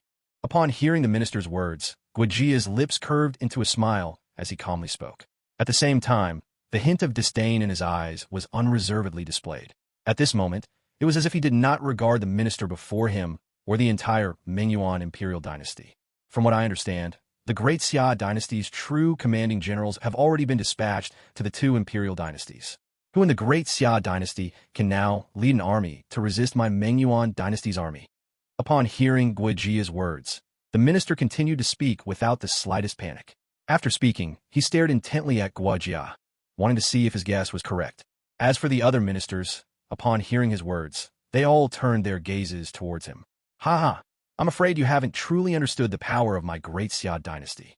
Does your esteemed country not know that my Great Xia Dynasty still has a white robe army? And General Chun, the commander of this white robe army?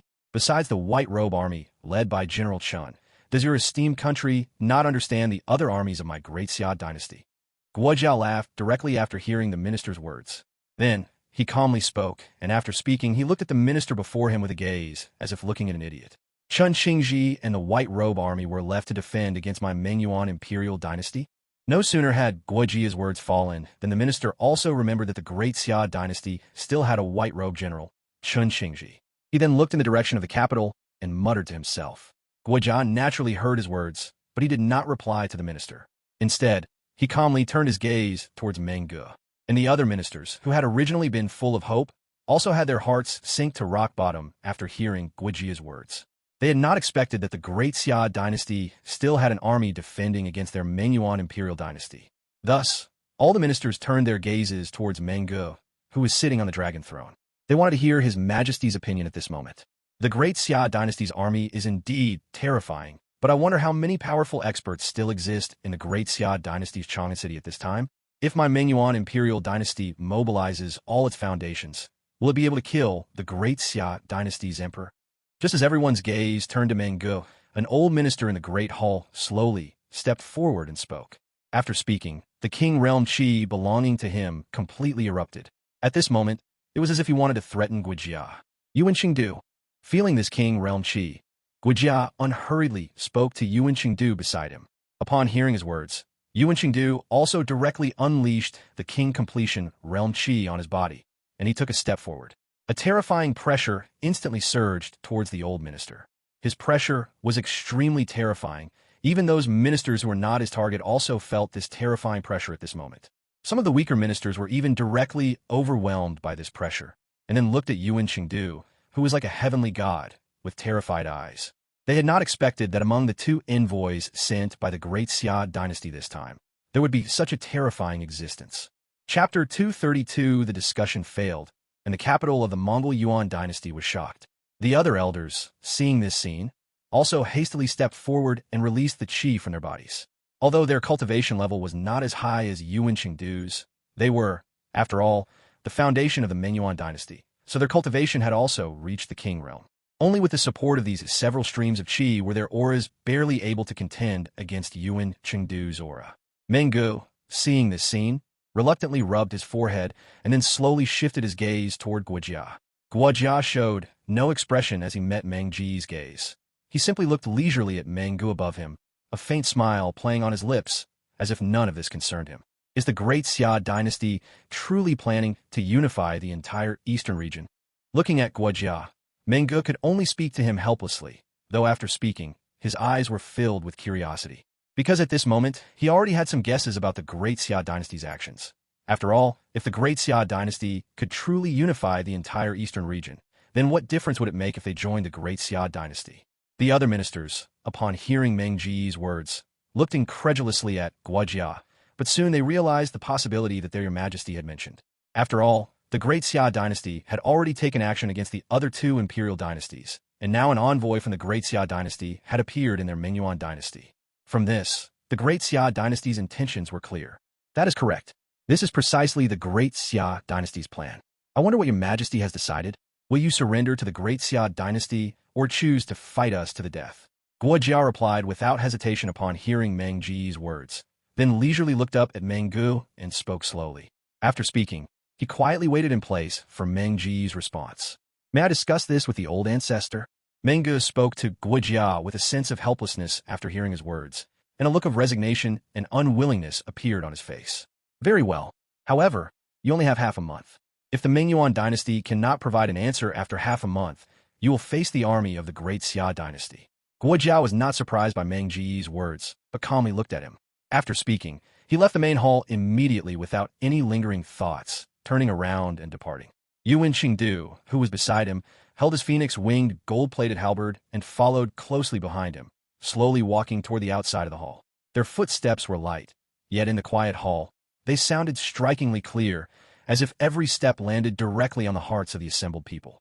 At this moment, neither the emperor nor the ministers of the Ming Yuan dynasty had any intention of stopping them. Instead, they leisurely watched the retreating figures of the two men. Only when the two figures had completely disappeared from sight did the crowd recover their senses. Yet no one in the main hall spoke. They quietly looked at Meng Gu in the center of the hall. At this moment, they all wanted to hear Your Majesty's intentions. Everyone, return and wait for news. Looking at the expectation in everyone's eyes, Meng Gu opened his mouth and spoke unwillingly, then stood up and immediately left the main hall. The other ministers exchanged glances, and after a brief look, quickly departed the hall. Although they did not know what Your Majesty intended to do this time, they knew, however, that the Ming Yuan dynasty was definitely going to undergo earth-shattering changes this time, and as ministers of the Ming Yuan dynasty, they naturally had to go back and prepare. Meanwhile, Guojia, having left the imperial palace hall, directly took Yuan Qingdu to stay at an inn near the palace. The two of them made no attempt to hide their whereabouts. Therefore, the ministers and the emperor of the Ming Yuan dynasty all knew the whereabouts of the two men, yet none of the Ming Yuan dynasty's officials or imperial family members sought them out.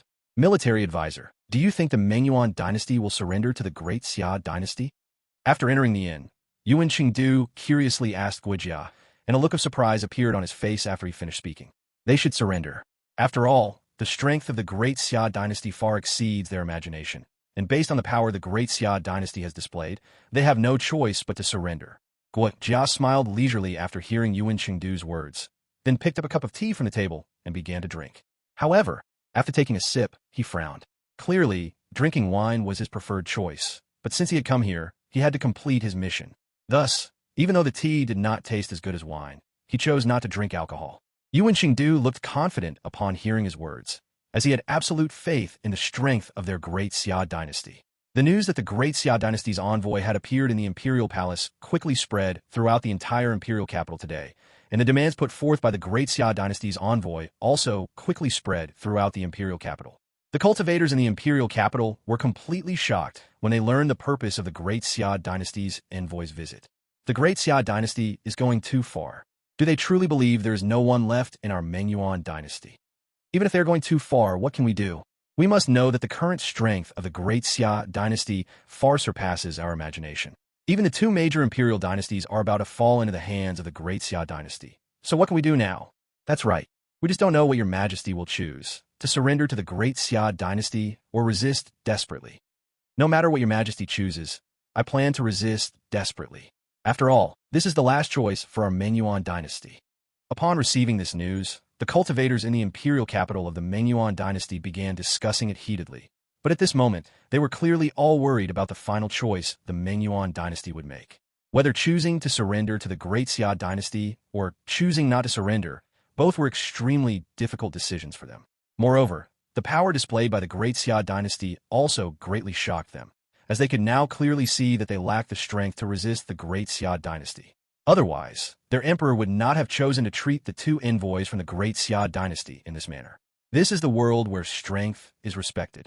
If their power were strong enough, then even these two envoys from the Great Xia Dynasty would have been killed by them. But now their strength could not compare to the Great Xia Dynasty's, so they naturally dared not act recklessly. Chapter 233, The Mysterious Young Master and His Plot Against Guijia. While the entire imperial capital was in a state of shock, at the same time, in a courtyard not far from the imperial palace, dozens of men in black stood. Standing in front of these dozens of men in black was a masked middle-aged man, who gazed meaningfully in the direction of the Mengyuan dynasty's imperial palace. I didn't expect the Great Xia Dynasty to want to completely absorb the Mengyuan dynasty. I wonder how the Mengyuan dynasty will choose this time. Standing beside the middle-aged man was a young man, who at this moment revealed a smile, tinged with a playful look. Young master, with the Mengyuan dynasty's strength, they might really choose to surrender to the Great Xia Dynasty. After all, the Great Xia Dynasty's strength is now something the Mengyuan dynasty cannot resist. Upon hearing the young man's words, the masked middle-aged man also spoke slowly, but his voice was hoarse, as if it had been worn out by practice. If the Mengyuan dynasty chooses to surrender, it will be a devastating blow to the other two imperial dynasties. After all, the other two imperial dynasties are already struggling to resist the Great Xia Dynasty's army. If the Mengyuan dynasty joins them, they will have no chance of recovery. Upon hearing the masked middle-aged man's words, the young man's playful smile instantly vanished. He then looked solemnly towards the Mengyuan dynasty's imperial palace. But given Meng Ji's character, he wouldn't bet the entire imperial dynasty's fate on this occasion with the entire Mengyuan dynasty. The middle-aged man also spoke with a hint of helplessness after hearing the young man's words, but his voice remained hoarse, like ice under a scorching sun. But what if these two envoys from the Great Xia Dynasty were to fall in the imperial capital of the Mengyuan dynasty? You must know that one of the two envoys sent by the Great Xia Dynasty this time is also the Great Xia Dynasty's military advisor. If he were to fall here, what do you think the Great Xia Dynasty would do? Upon hearing the middle-aged man's words, the young man's lips curled into an evil smile. He then gazed meaningfully in the direction of the inn where Guijia was staying. Upon hearing the young man's words, the middle-aged man instantly looked up at the young man, surprised that this young master had such a plan. Young master, it might be difficult for us to assassinate this military advisor of the Great Xia Dynasty. After all, this military advisor of the Great Xia Dynasty has a king completion realm expert by his side. To assassinate this military advisor of the Great Xia Dynasty, we must first deal with this king completion realm expert. The middle-aged man frowned and said to the young man in front of him. After speaking, a hint of worry appeared on his masked face. Don't worry, this time you only need to hold back that king completion realm golden armor general. As for everything else, just leave it to this young master. Upon hearing the middle-aged man's words, the young man waved his hand directly. He then gazed meaningfully in Guijia's direction and said. After speaking, the evil smile on his face became even more unrestrained. As long as young master can deal with that military advisor of the Great Xia Dynasty, what does it matter if we hold back that golden armor general? Upon seeing the unrestrained smile on the young man's face, the middle-aged man completely understood this young master's meaning. At the same time, his worry began to dissipate, and he looked earnestly at the young man in front of him and said, as long as the Great Xia Dynasty and the Mengyuan Dynasty completely fall out this time, the Mengyuan dynasty will have no choice but to join this great war. Even if the Great Xia dynasty's strength is formidable, resolving the three great dynasties will weaken its own strength, and then our chance to unify the entire eastern region will come. Upon hearing the middle-aged man's words, a fervent light appeared in the young man's eyes. He then gazed meaningfully at the dark night sky and said, after speaking, an uncontrollable smile also appeared on his face. At this moment, the young man seemed to envision the scene of the three great dynasties and the Great Xia dynasty both suffering heavy losses. Tonight, at the third quarter of the hour of Wu, you will go and hold back that golden-armored general of the Great Xia dynasty. This young master only needs you to hold him for the time it takes for one stick of incense to burn. The young man waved his hand at the middle-aged man in front of him. After speaking, he directly left the place. The young man who left came to a rockery next to the courtyard. At this moment, an old man in purple robes appeared beside the young man, and a smile was on the old man's aged face. Young master, this time, the assassination of that military advisor of the Great Xia dynasty will be left to this old man. This old man will perfectly complete this plan. The old man bowed to the young man in front of him and said, his face full of confidence after speaking, I'm naturally at ease with Elder Kong making a move. However, Elder Kong, do you think it's possible to completely keep that golden-armored general of the Great Xia dynasty here? After all, a king completion realm cultivator still has a certain impact on us.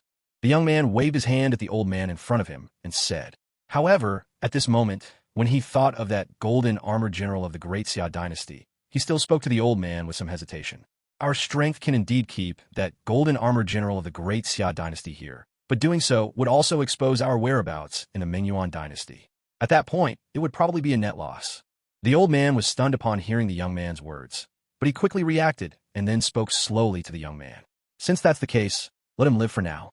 After all, when all of our people arrive in the eastern region, this young master doesn't even put a king completion realm cultivator in his eyes.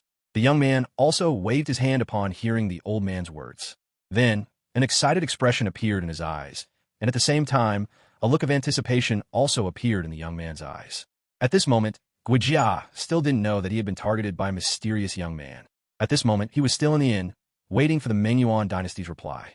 Of course, even if he knew that he had been targeted by others, he would not be afraid, because his strength was not as simple as the world saw. One must know that his strength had just been unsealed last time, so whoever underestimated his strength would die a miserable death.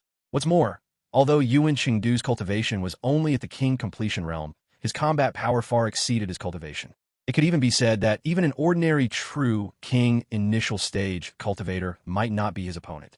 Chapter 234, The Assassination begins, the terror of the warlock. As for Menggu, the emperor of the Mengyuan dynasty at this time, he was pondering how to reply to the Great Xia dynasty. He paid no attention to Guijia's safety. After all, how could a person with a golden armored general at the king completion realm by his side possibly encounter problems in their imperial capital? As time passed, dozens of men in black swept towards Guijia's direction, their figures like ghosts. In the night sky, even a strong cultivator at the king realm would find it difficult to spot them. The moment these men in black approached the inn where Guijia was, Guijia, who was resting in his room, instantly opened his eyes. His gaze seemed to pierce through time and space, looking towards those men in black. I didn't expect someone would still try to assassinate me at this time. However, these people shouldn't be from the Mengyuan dynasty. After all, the Mengyuan dynasty wouldn't be so foolish. Guijia gazed out of the room with a profound look, but at this moment he also began to ponder his enemies and those of the Great Xia dynasty. As an exceptionally intelligent strategist, he naturally didn't believe that the people outside were from the Mengyuan dynasty. If the Mengyuan dynasty truly did such a thing, then its demise would not be far off. Let me see the purpose of your visit. Guijia slowly closed his eyes, pretending to be unconcerned. At the same time, he did not inform Yuan Qingdu. He wanted to find out who the mastermind behind these men in black was. So, to avoid alerting them, he naturally did not intend to notify Yuan Qingdu. As these men in black slowly entered the inn, Yuan Qingdu, who was originally cultivating cross-legged, suddenly opened his eyes, and then he looked at the men in black's direction with eyes full of killing intent. At the same time, the killing intent on him was directly unleashed without any concealment, making him seem like a god of slaughter from hell. The men in black outside evidently also felt his killing intent, so they shattered the windows and charged in, directly attacking Yuan Qingdu with their weapons. Yuan Qingdu hadn't expected anyone to be so audacious as to try to assassinate him, so he instantly stood up and threw a punch forward. The terrifying force directly sent the man in black in front of him flying, but But he was not the only man in black who came to assassinate him. As soon as this man in black flew out, the other men in black also charged towards him with their weapons. Seeing this, Yuan Qingdu showed no mercy, directly striking at other areas. The terrifying power swept through the entire room. Instantly, the entire room was destroyed by this terrifying power, while Yuan Qingdu beckoned, taking his phoenix-winged, gold-plated halberd into his hand. Then he leaped high and charged towards the men in black. This guy's strength is too terrifying. Even a cultivator at the True King realm might only be as strong as this guy. The young man above the inn looked at Yuan Qingdu, displaying his divine might, and said with some surprise, "Although this golden armored general's cultivation is only at the king completion realm, his combat power has already reached the True King realm." The old man beside the young man also said with some disbelief at this moment. He hadn't expected to meet a prodigy like Yuan Qingdu in the eastern region. It seems we need to deal with the great Xia dynasty's strategist quickly. Otherwise, once this golden armored general recovers, we will lose our chance. After hearing the old man's words, the young man also nodded. Then, he slowly looked towards the room where Guo Jia was and spoke to the old man beside him. After hearing the young man's words, the old man also nodded. Then, the two of them directly headed towards the room where Guo Jia was. They concealed their aura, so even Yuan Qingdu, who was in a fierce battle, did not notice them. However, the moment they landed, they realized something was amiss. The two of them appeared into space, and what was before them was not the inn. Instead, they were in a bamboo forest, and inside the bamboo forest, a young man was sitting before them, drinking wine, looking incredibly carefree. "You two have finally arrived. You've kept me waiting for a while." Upon seeing their arrival, the young man smiled at them and spoke slowly. "We still underestimated your strength," the old man said with a solemn expression upon seeing the young man in front of him. "Haha, I just wanted to see who dared to make a move against my great Xia dynasty. I didn't expect such an unexpected gain." The young man who was drinking, Guo Jia, also looked at the two people in front of him and spoke slowly at this moment. Originally, he only wanted to test who was trying to make a move against him this time, but he didn't expect that among those who wanted to make a move against him this time, there was actually a cultivator at the late True King realm. One must know that it is very difficult for a cultivator at the late True King realm to appear in the entire eastern region. Your great Xia dynasty surprises me even more. I didn't expect a small eastern region to have a highly cultivated Taoist like your excellency. Your excellency's cultivation has probably reached the True King realm, hasn't it? With your excellency's profound strength, how could your excellency be from the eastern region? I wonder where your excellency is from." The old man at this moment also stared at Guo Jia in front of him with a solemn expression and spoke. At this time, he also understood that he and his young master were currently within the young man's Taoist technique. So, the old man solemnly asked Guo Jia in front of him, "Don't you know? I am a strategist of the great Xia dynasty. Aren't I your target this time?" Guo Jia slowly spoke to the old man and the young man in front of him, but his eyes were full of a playful smile. "Since your excellency won't say, I shall take my young master and leave." The old man looked at Guo Jia with a sense of unwillingness in his heart, so he cupped his hands at Guo Jia, intending to leave. "Since you've already come, then don't leave." Guo Jia looked at the old man who was about to leave and directly spoke to him. After speaking, he gently waved his hand, and then bamboo leaves filled the sky, flying towards the old man. And these bamboo leaves were like sharp blades, directly attacking the old man. "Although your excellency greatly surprises me, it might be difficult to keep us here." After hearing Guo Jia's words, the old man directly threw a punch at the bamboo leaves in front of him. The terrifying force directly sent the bamboo leaves flying, and at the same time, he took the young man with him, intending to leave the place. Chapter 235, The Terrifying Guo Jia, Meng Ji's Shock.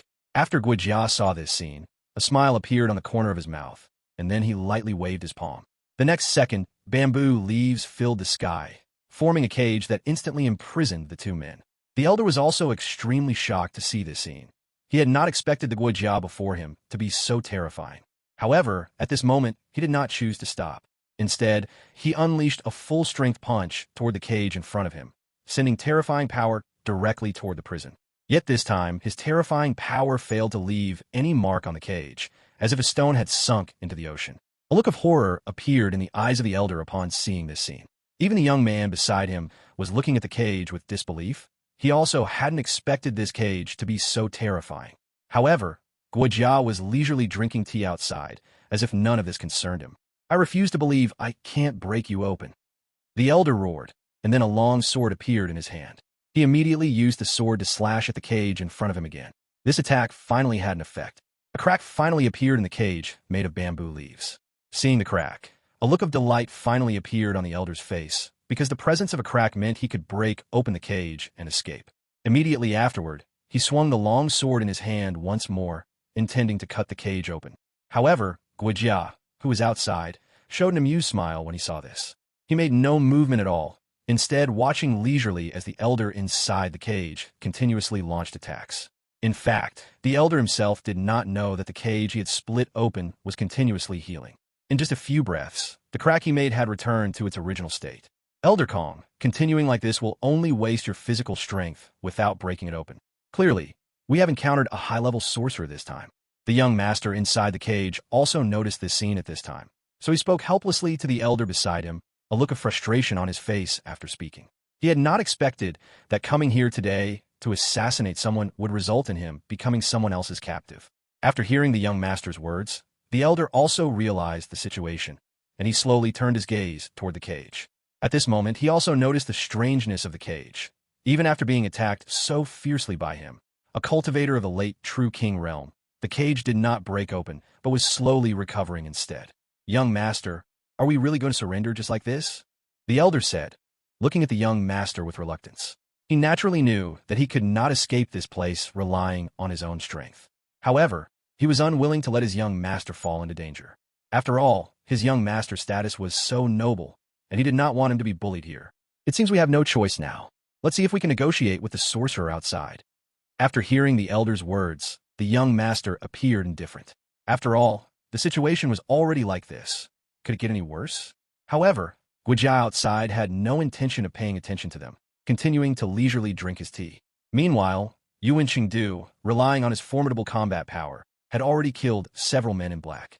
However, the leader of the men in black facing him was a cultivator of the King Completion realm. Therefore, it was difficult for Yuan Qingdu to kill him immediately, but Yuan Qingdu continuously took the opportunity to kill the other men in black. Their commotion was significant and quickly attracted the attention of many people.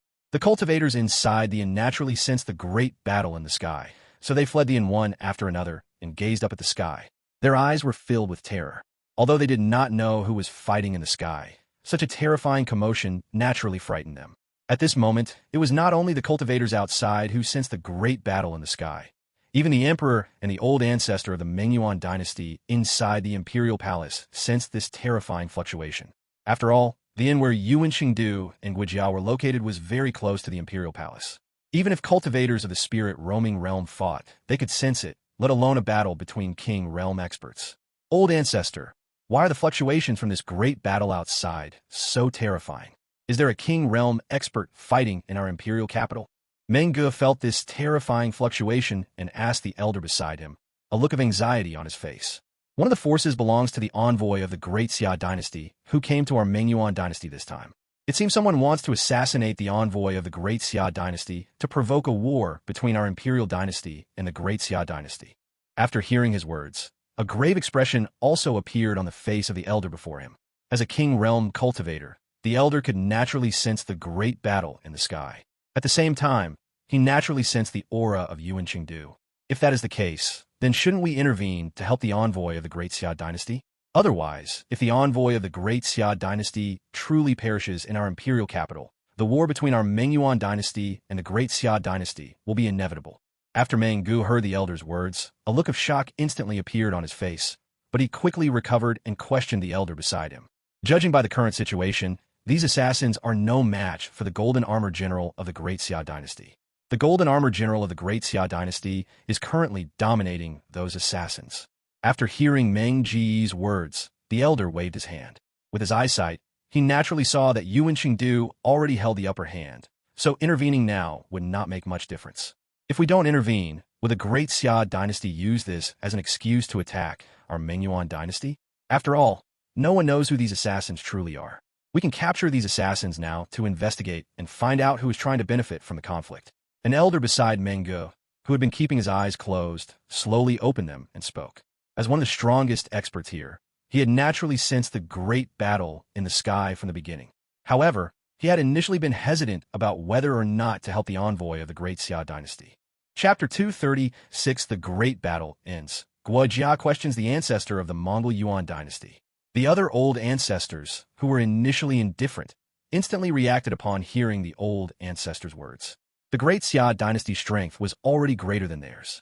Furthermore, this time the Great Xia dynasty gave them half a month to think. If half a month passed and they still didn't give a reply, then the Great Xia dynasty would definitely send out troops. But now, the Great Xia dynasty could use the assassination attempt as a reason to directly attack the Mengyuan dynasty, and by then, they wouldn't even have half a month to prepare. In that case, let's make our move. Several old ancestors of the King realm from the Mengyuan dynasty, having understood this point, also looked at the battle in the sky with firm eyes. Although they didn't want to help the Great Xia dynasty's envoy, given the current situation, they had no choice but to help.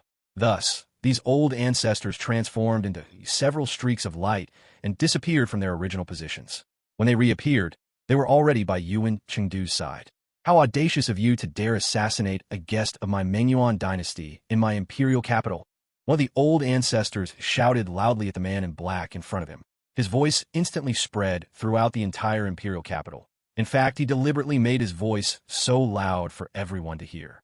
Yuan Chengdu naturally sensed the people beside him, but at this moment, he wasn't paying attention to the old ancestors in front of him. Instead, he continued to wield the phoenix-winged gold-plated halberd in his hand, attacking the men in black in front of him. At this moment, Yuan Chengdu had completely entered a state of battle frenzy, and the aura of his king completion realm had fully erupted. The old ancestors of the Mengyuan dynasty were also shocked when they saw this scene. They hadn't expected the Great Xia dynasty's golden armored general to possess such terrifying strength. One must know that the golden armored general's cultivation was merely at the king completion realm, but the strength he displayed now was already not weaker than that of an ordinary cultivator in the true king initial stage. Seeing this scene, the old ancestors exchanged glances. They all saw the solemnity in each other's eyes. At this point, the old ancestors directly attacked the men in black in front of them. After all, now is the best opportunity for them to act. On the other side, Guojia, seeing the Mengyuan dynasty's old ancestors make their move, knew that this great battle was about to end. So, he slowly put down his teacup and walked towards the cage. I wonder if you two intend to surrender? Guojia couldn't help but chuckle as he looked at the old ancestor and the young master in front of him. After speaking, his gaze leisurely surveyed the young master and the old ancestor in front of him. The young master in front of him was a cultivator of the spirit roaming realm. The moment he saw him, Guojia knew that this person was definitely not from the eastern region, as the prodigies of the eastern region could not reach this level. Moreover, a prodigy from the eastern region could not possibly have a subordinate in the late True King realm. I wonder how your excellency intends to deal with us. The young master showed no trace of worry on his face when he saw Guojia in front of him. Instead, he calmly spoke to Guojia. It was as if he wasn't Guojia's prisoner at all. Since this young master intended to assassinate me, what does this young master think I will do with you? Guojia spoke leisurely as he looked at the young master in front of him. After speaking, a smile appeared on the corner of his mouth. You won't kill me, and you can't kill me. The young master shook his head upon hearing Guojia's words. After speaking, his face showed a look of absolute confidence. Why does this young master think I won't kill you? Guojia also became interested when he saw the young master's expression. So, he leisurely spoke to the young master again. After speaking, he continuously surveyed the young master in front of him with his own strength. If you wanted to kill us both, you would have made your move long ago. Why wait until now? Moreover, do you think you can kill me with your strength? The young master shook his head as he looked at Guojia in front of him. After speaking, a look of determination appeared on his face. At this moment, it was as if he had Guojia completely figured out. Since young master is so confident, then please stay in the cage for a while. Guojia originally wanted to ask something, but at this moment, he also sensed Yuan Chengdu and the Mengyuan dynasty's old ancestors rushing towards him. So, he carefully looked at the young master in front of him and then left. Soon, Guojia's figure appeared in the inn. At this time, the inn where he was located showed no signs of damage, as if no great battle had ever occurred there. This was the terrifying aspect of a sorcerer, especially a sorcerer who had reached Guojia's level. He could pull his enemies into his sorcerer space to fight, thus not affecting the outside world. Yuan Chengdu, come in. Sensing Yuan Chengdu's aura outside the room, Guojia calmly spoke to him. As his words fell, the door was completely opened. The next second, Yuan Chengdu walked in, holding the phoenix-winged gold-plated halberd in his hand. Blood was still continuously dripping from the phoenix-winged gold-plated halberd in his hand, from which one could tell how intense the recent great battle had been. After Yuan Chengdu entered the room, several old ancestors of the King realm from the Mengyuan dynasty also walked in. They breathed a sigh of relief when they saw that Guojia was unharmed. In the hands of these old ancestors was a man in black, who evidently had not completely perished. I hope the Mengyuan dynasty can give my great Xia dynasty an explanation. After all, we were assassinated as soon as we arrived in the Mengyuan dynasty. I do not wish for such a situation to happen a second time. Guojia spoke directly to the old ancestors in front of him. After speaking, an angry expression appeared on his face. Of course, the anger on his face was feigned, as he was perfectly fine at the moment. So how could he be angry? Don't worry, this matter was an oversight on the part of our Mengyuan dynasty. 2 days later, our Mengyuan dynasty will give you an explanation. An old ancestor then slowly stepped forward and spoke to Guojia. After speaking, his eyes were filled with anger as he looked at the man in black behind him. If it weren't for these men in black, how could their Mengyuan dynasty suffer such treatment? Upon hearing the old ancestor's words, Guojia directly waved his hand, dismissing them. At this moment, he did not want these old ancestors to continue staying here. Seeing Guojia's expression and actions, these old ancestors also somewhat helplessly retreated. However, at this moment, they had fixed their target on the man in black. Chapter 237, a powerful figure from the Wuji Zhongzong sect arrives to assist, while the incompetent ministers of the Mongol Yuan dynasty. As the old ancestors of the Mengyuan imperial dynasty departed, the anger on Guojia's face slowly faded. He then nodded at Yuan Qingdu, who, seeing this, tactfully left Guojia's room. Meanwhile, the old ancestors of the Mengyuan imperial dynasty returned to the Mengyuan imperial dynasty's palace. With grim expressions, they threw the man in black into the main hall. Use every means to find out the power behind the man in black. One old ancestor directly spoke to Meng Ge, who was before him. After speaking, he completely vanished from the hall, clearly enraged by what had just transpired. The other old ancestors' eyes were also filled with fury. As old ancestors of the Mengyuan imperial dynasty, when had they ever suffered such humiliation? Subsequently, these old ancestors simultaneously disappeared from the hall. Meng Ge was stunned by this sight, but he quickly recovered and slowly turned his gaze to the man in black below. He naturally understood that the man in black was one of the assassins in this incident. Guards, take him away for interrogation. I want to know who is behind this assassination. Meng Ge then spoke directly to the outside of the hall, his voice filled with dignity. Soon, a squad of soldiers clad in silver armor entered the hall. These soldiers dared not face Meng Ge directly as they entered, instead immediately taking the man in black away. Meng Ge looked at the departing man in black with a helpless expression. He had not expected things to escalate to this point, but at this moment he seemed to have no other option but to await the outcome. Just as the man in black was led away, 4 individuals exuding a terrifying qi appeared outside the Mengyuan imperial capital. Among these 4, the leader's qi had reached the true king realm. He frowned as he looked at the sky above the Mengyuan imperial capital. Look, a great battle just occurred above the Mengyuan imperial capital, and the strength of both sides in this battle has reached the king realm. Could it be an envoy from the great Xia imperial dynasty battling a king realm cultivator from the Mengyuan imperial capital? The true king realm cultivator, sensing this qi, couldn't help but speculate. Thinking of this, his heart suddenly sank, for if it were truly the case, their mission this time would be in vain. Based on the current situation, it's unlikely the Mengyuan imperial dynasty would attack an envoy of the great Xia imperial dynasty. Otherwise, they would be met with the army of the great Xia imperial dynasty. A king realm cultivator behind him then stepped forward, shaking his head. Although he didn't know why there was a king realm battle above the Mengyuan imperial capital, he believed it absolutely would not be a battle between a king realm cultivator of the Mengyuan imperial dynasty and an envoy of the great Xia imperial dynasty. After all, the Mengyuan imperial dynasty couldn't be so foolish. If they openly eliminated the great Xia imperial dynasty's envoy in the Mengyuan imperial capital, then a full-scale invasion by the great Xia imperial dynasty would await them.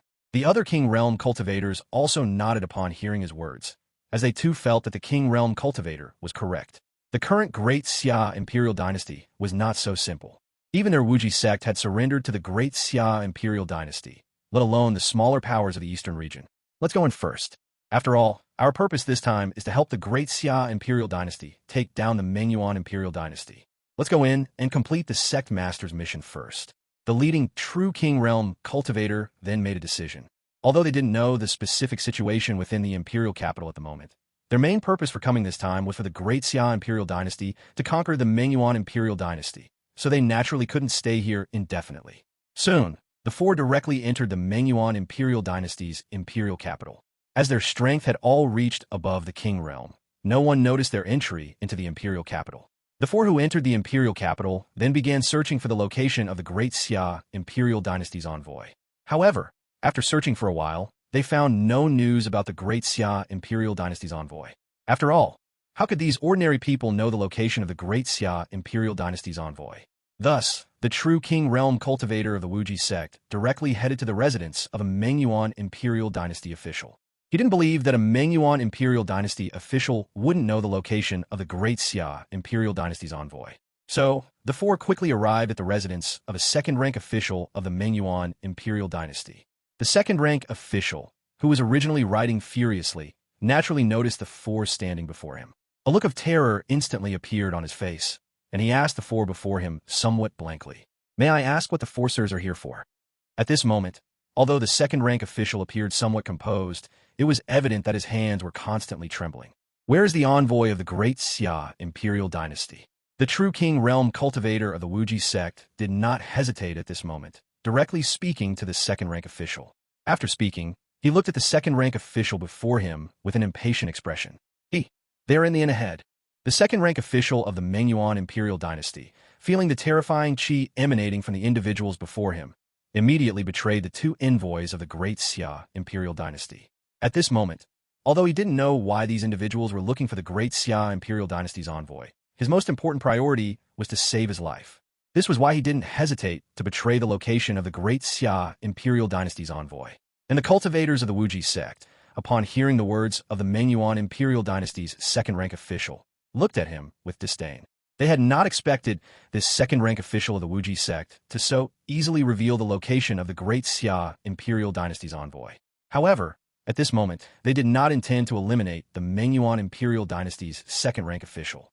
After all, their main purpose this time was to help the Great Xia Imperial Dynasty conquer the Mengyuan Imperial Dynasty, so they naturally wouldn't cause trouble. Therefore, after obtaining the information, the four immediately left the residence of the second-rank official. Soon, the four headed towards the inn where Guo Jia was located. The second-rank official of the Mengyuan Imperial Dynasty, seeing the four depart, finally let out a deep sigh of relief, slumping to the ground. After a good while, the second-rank official of the Mengyuan Imperial Dynasty slowly stood up. His face was filled with immense relief. He had not expected these terrifyingly strong individuals to let him go so easily. Chapter 238 Guo Jia meets the third elder of the Wuji sect, an unexpected gain. The second-rank official of the Mengyuan Dynasty glanced at the inn where Guo Jia and the others were staying, then slowly withdrew his gaze. At this moment, he did not intend to concern himself with the relationship between Guo Jia and these mysterious individuals, nor did he plan to inform His Majesty about this matter. After all, if he were to tell His Majesty and Guo Jia and the other person were eliminated by these mysterious individuals, then he would be completely finished. Therefore, this second-rank official of the Mengyuan Dynasty was not that foolish. Meanwhile, the powerful cultivators from the Wuji sect also arrived at the inn where Guo Jia and Yuan Qingdu were staying. The moment they stepped into the inn, Guo Jia sensed their presence. I didn't expect a small Mengyuan dynasty to have so many powerful cultivators. However, the people who appeared this time don't seem to carry any hostility. Guo Jia, sensing the qi from these individuals of the Wuji sect, was somewhat surprised. He hadn't expected to encounter so many powerful cultivators in the small Mengyuan dynasty. However, at this moment, he didn't feel any hostility from these individuals of the Wuji sect. Thus, Guo Jia began to grow suspicious of these individuals from the Wuji sect. On the other side, these individuals from the Wuji sect showed no intention of concealing their qi, and they slowly entered the inn. As soon as they entered the inn, they also sensed the powerful qi within, and they all looked towards the direction from which the qi emanated. There stood a young man in golden battle armor, holding a phoenix-winged gold-plated halberd, his eyes filled with battle intent as he looked at them. "Your Excellency, are you from the Great Xia Dynasty?" The true King Realm cultivator of the Wuji sect looked at Yuan Qingdu and immediately sensed the strong qi emanating from him. He then slowly spoke to Yuan Qingdu. "This general is indeed from the Great Xia Dynasty. May I ask why you have come here?" Yuan Qingdu was somewhat surprised to hear the words of this true King Realm cultivator from the Wuji sect, but he did not relax in the slightest. Instead, he stared intently at the true King Realm cultivator of the Wuji sect before him. "I'm a third elder of the Wuji sect.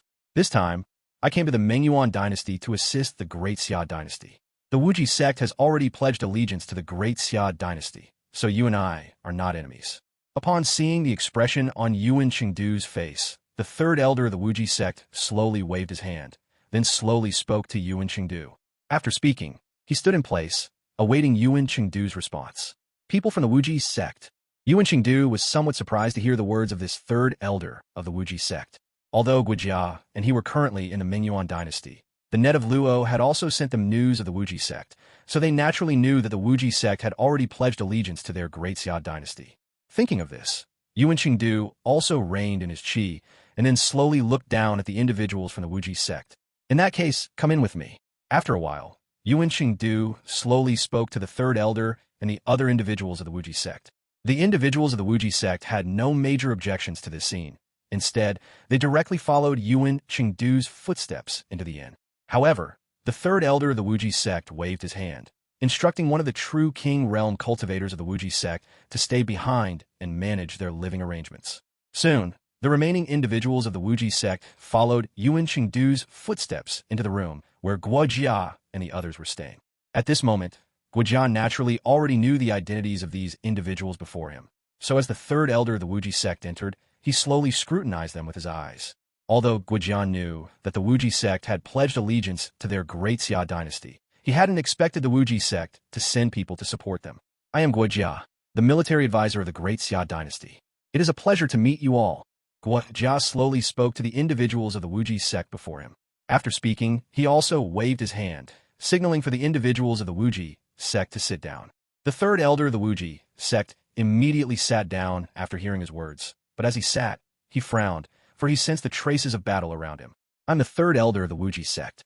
This time, I have come to the Mingyuan dynasty to follow the military advisor's orders, hoping to conquer the Mingyuan dynasty in the shortest possible time.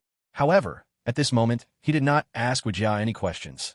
Instead, he directly informed Guojia of his purpose for coming here. Guojia waved his hand after hearing his words. At this moment, he naturally also guessed the third elder's intentions, so he was not too surprised by them. However, at this moment, Guojia frowned, because the young man in his spell space began to become agitated. Guojia also hadn't expected this young man to be so agitated. This young man gave him a very straightforward feeling, but why was he so agitated at this moment? However, because the third elder and other individuals of the Wuji sect were present, he did not intend to enter the spell space to see the young man. Instead, he began to discuss the next steps with the third elder and the other individuals of the Wuji sect. However, they did not have too many things to do next, because Guojia had already negotiated with the Mingyuan dynasty to give them half a month, meaning they did not need to make any moves during this half-month period.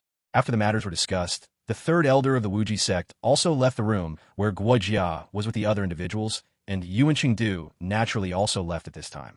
After everyone had left, Guojia slowly entered his spell space. As soon as he entered the spell space, Guojia saw the agitated young man. Your Excellency, are you trying to escape my cage? Guojia slowly spoke to the young man before him, but at this moment, his tone carried a hint of scrutiny.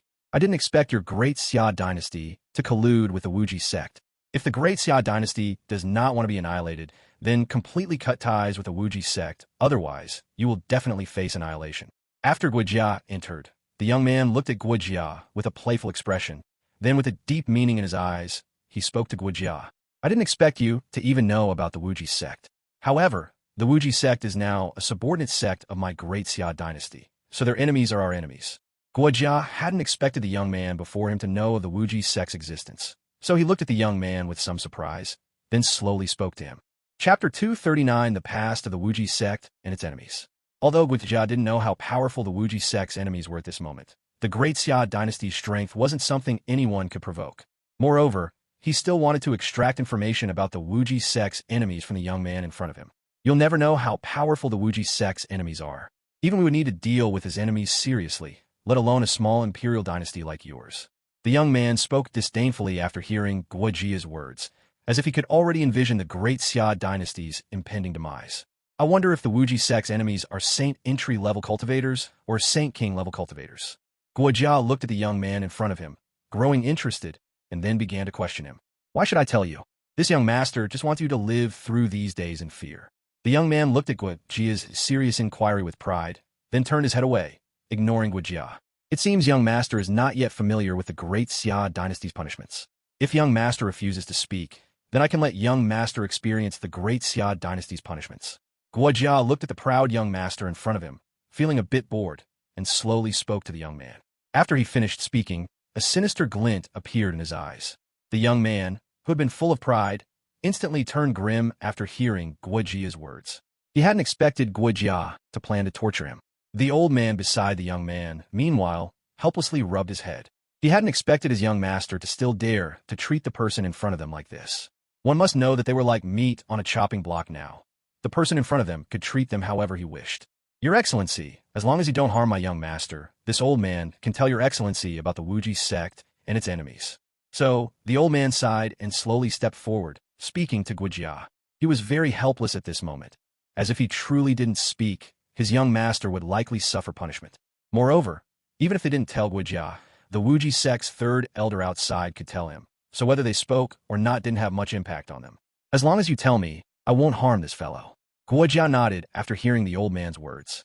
Then, with a flick of his finger, numerous green leaves floated out in front of him, quickly forming a chair. Guojia slowly sat on the chair, then turned his gaze towards the old man and the young man in front of him. The old man, seeing this, twitched his mouth.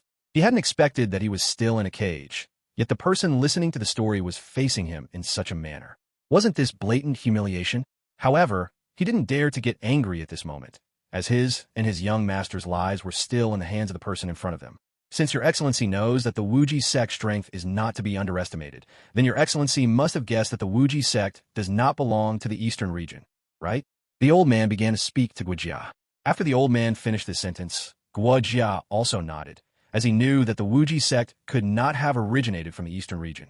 A small eastern region could not cultivate a behemoth like the Wuji sect. Of course, to their great Xia dynasty, the Wuji sect was not particularly grand. We of the Wuji sect all come from the southern region. The Wuji sect was originally a first-rate sect in the southern region.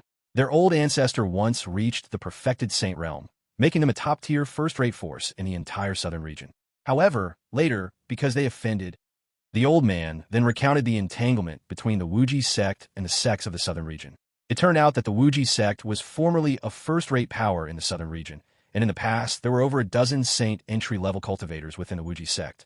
Their old ancestor had even reached the perfected saint realm, making them a top-tier first-rate power in the entire southern region. However, due to a prodigy from the Wuji sect killing a true disciple of the Dragon Origin Holy Land, a top-tier power in the southern region, during a secret realm expedition, this true disciple was not just a true disciple of the Dragon Origin Holy Land in the southern region. His true identity was also the grandson of the Dragon Origin Holy Land's old ancestor, and he was the most beloved grandson of this Saint King-level old ancestor of the Dragon Origin Holy Land. Therefore, the Wuji sect completely offended the Dragon Origin Holy Land this time, and the Dragon Origin Holy Land, due to this Saint King-level old ancestor, directly chose to act against the Wuji sect. Originally, the Wuji sect only needed a hand over that prodigy, but who knew that the Wuji sect's sect master chose not to hand over this prodigy? Thus, the Dragon Origin Holy Land ultimately dispatched a Saint King-level old ancestor and directly annihilated the Wuji sect's saint-level expert. It was also because of this great battle that the Wuji sect's top combat power was completely lost. The Dragon Origin Holy Land was also very arrogant. After destroying the Wuji sect's saint-level expert, they even gave the Wuji sect 3 days to hand over that prodigy within that time. But what no one expected was that the Wuji sect's sect master and all of the Wuji sect disappeared without a trace within those 3 days. One could even say that the Dragon Origin Holy Land turned the entire southern region upside down, but found no clues about the Wuji sect. During these few years of the Wuji sect's disappearance, the Dragon Origin Holy Land had also been continuously searching for clues about the Wuji sect. But even after several years, the Dragon Origin Holy Land had found no clues about the Wuji sect. However, what the old man never expected was that the Wuji sect would appear in the eastern region and now even be affiliated with a small imperial dynasty. So that's how it is. Then, what level has the strongest cultivator of the Dragon Origin Holy Land reached? After hearing the old man's words, Guojia completely understood why the Wuji sect would appear in the eastern region and why it was so inconspicuous. The Dragon Origin Holy Land strength is very powerful. Their strongest cultivators should be Saint King level expert, but the Saint King level expert should not be merely the 3 or 4 that appear on the surface. The old man was somewhat helpless after hearing Guojia's words, but at this moment, he could only inform Guojia of the Dragon Origin Holy Land's true strength. Then how many Saint entry-level cultivators does the Dragon Origin Holy Land have? Guojia asked again after hearing the old man's words. After all, their great Xia dynasty also possessed Saint King level expert, So even if the Dragon Origin Holy Land Saint King level expert came to the Eastern region, they would not be afraid. However, he also wanted to know the Dragon Origin Holy Land's true strength, as knowing oneself and one's enemy ensures victory in every battle. Chapter 240 The Power of the Dragon Origin Holy Land, Summoning the Sword Demon Dugu Chiobai. After hearing Guijia's words, the old man fell silent, seemingly pondering or perhaps trying to avoid Guijia's question. Alas, Dragon Origin Holy Land should have dozens, perhaps even hundreds, of saint-level experts. After a long while, the old man finally sighed slowly and said, then stared intently at Guijia, wanting to glean some information from his eyes. However, Guijia's eyes showed no fluctuation at all. Instead, they were perfectly calm. He hadn't expected the so-called Dragon Origin Holy Land to possess such formidable strength.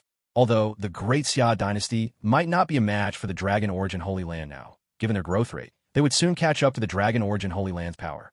Since that's the case, then which force do you two come from? Guijia then grew curious about the old man and the young man before him. So he leisurely asked them, his eyes still fixed on the young man. Of course, we are also from the southern region, specifically from the Fire Dragon Sacred Land. This young master is even the son of the Grand Elder of the Fire Dragon Sacred Land. Now you know to be afraid, right? After hearing Guijia's words, the young man looked proud, his eyes filled with self-importance as he spoke to Guijia, another person from a holy land. It seems your holy land strength is in no way inferior to the Dragon Origin Holy Lands. Guijia was somewhat surprised after hearing the young man's words, and he looked at the young man with a thoughtful expression. So, if you capture us now, it means you're opposing my Fire Dragon Sacred Land. When my father sends out experts, he will definitely capture you first. If you release me now, I will even plead for you then. Otherwise, you will face a full-scale pursuit from the Fire Dragon Sacred Land. The young man's pride grew even more intense after hearing Guijia's words. Then, he suddenly became interested and spoke proudly to Guijia. Do you think if I kill you here, your Fire Dragon Sacred Land would know? After all, this young master's spell, and even a Saint King level expert would probably find it hard to discover. After hearing the young man's words, Guijia decided to provoke him. He slowly spoke to the young man. Sure enough, the young man instantly tensed up after hearing his words. Although his father was the Grand Elder of the Fire Dragon Sacred Land, there was no one beside him who could match the person in front of him. Your Excellency, if you truly do that, you will offend my Fire Dragon Sacred Land. You should know that the Great Xia Dynasty has already offended the Dragon Origin Holy Land. If it offends my Fire Dragon Sacred Land again, then the Great Xia Dynasty will face the wrath of two great holy lands. The old man also hurriedly stepped forward and spoke to Guijia. Although Guijia seemed to be joking, he was afraid that Guijia might not be able to resist directly harming his young master. If that happened, it would be difficult for him to explain to his holy lord. What's more, if his young master were to perish here, then his Grand Elder would likely slaughter all of his clansmen. He understood the temperament of his Grand Elder. Guijia waved his hand after seeing the old man's words, then slowly stood up. The remaining chairs also transformed into streaks of green leaves and vanished from their original spot. Guijia then slowly exited this spell. After learning everything about the Dragon Origin Holy Land and the Fire Dragon Sacred Land, he wanted to quickly relay this news to Chu Fan. After all, the information contained in this message was simply too shocking. Soon, he entrusted this message to the Net of Luo to be delivered to Chu Fan. In just a few days, this message reached Chu Fan's ears in Chang'an City. I didn't expect the Wuji sect's enemies to be so powerful. It seems I miscalculated back then. In the Imperial Palace of Chang'an City, Chu Fan was somewhat surprised after learning this news. He hadn't expected the Wuji sect's enemies to be so formidable. At the same time, he began to ponder how he should face the Dragon Origin Holy Land, as the Dragon Origin Holy Land alone possessed several Saint King level experts, not to mention those physical body level cultivators. Of course, Chu Fan also knew that the Dragon Origin Holy Land couldn't possibly send out all of their Saint King level experts from their Holy Land. In fact, even if the Dragon Origin Holy Land knew the Wuji sect's current location, they wouldn't send out Saint King level experts. After all, the Wuji sect was already very crippled, without even Saint entry level cultivators, and the eastern region was considered a dilapidated place in the eyes of others, where even Saint level experts couldn't appear. Therefore, even if the Dragon Origin Holy Land knew the Wuji sect was hidden here, they wouldn't send out Saint King level experts. One could even say they wouldn't send out too many Saint entry level cultivators, unless they knew the Great Xia Dynasty's specific strength. But how could they possibly know the Great Xia Dynasty's specific strength? One could even say that even the Great Xia Dynasty's own people didn't know the Great Xia Dynasty's specific strength. because the Great Xia dynasty's strength was increasing every minute and every second. Never mind that for now. Let's use this month's summon card first. After pondering for a moment, Chu Fan directly put the Dragon Origin Holy Land out of his mind, then slowly turned his gaze towards the system space. He hadn't used this month's summon card yet, so now was the time he wanted to use it. System, use this month's summon card. Ding! Summon card used successfully. Congratulations, host, for successfully summoning the Saint King level figure, Sword Demon Dugachiobai. Chu Fan was stunned after hearing the system's voice. He hadn't expected this month's summon card to summon another Saint King level expert. He had no expectations for this month's summon card, and he even thought that this summon card would probably only summon an existence in the realm of entry-level cultivator. But he hadn't expected to summon a Saint King level expert, and it was Dugachiobai, the Sword Demon. Chu Fan naturally knew a thing or two about Dugachiobai. Although he had never appeared in the public eye, his deeds revealed just how powerful Sword Demon Dugachiobai was. The 9 swords of Dugu he created was a sword technique in the wuxiao world that was very difficult to counter. Even Ling Hu Chong, in his late stage, without internal energy, could defeat first-rate masters with the 9 swords of Dugu.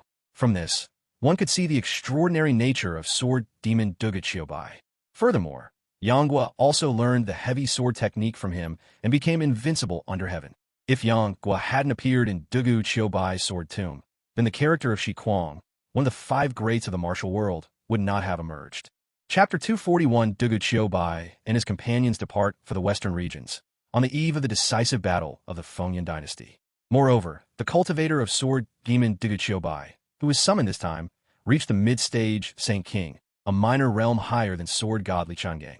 At the same time, Chu Fan also began to wonder, because all the people he summoned later were related to swords, either sword gods or sword demons.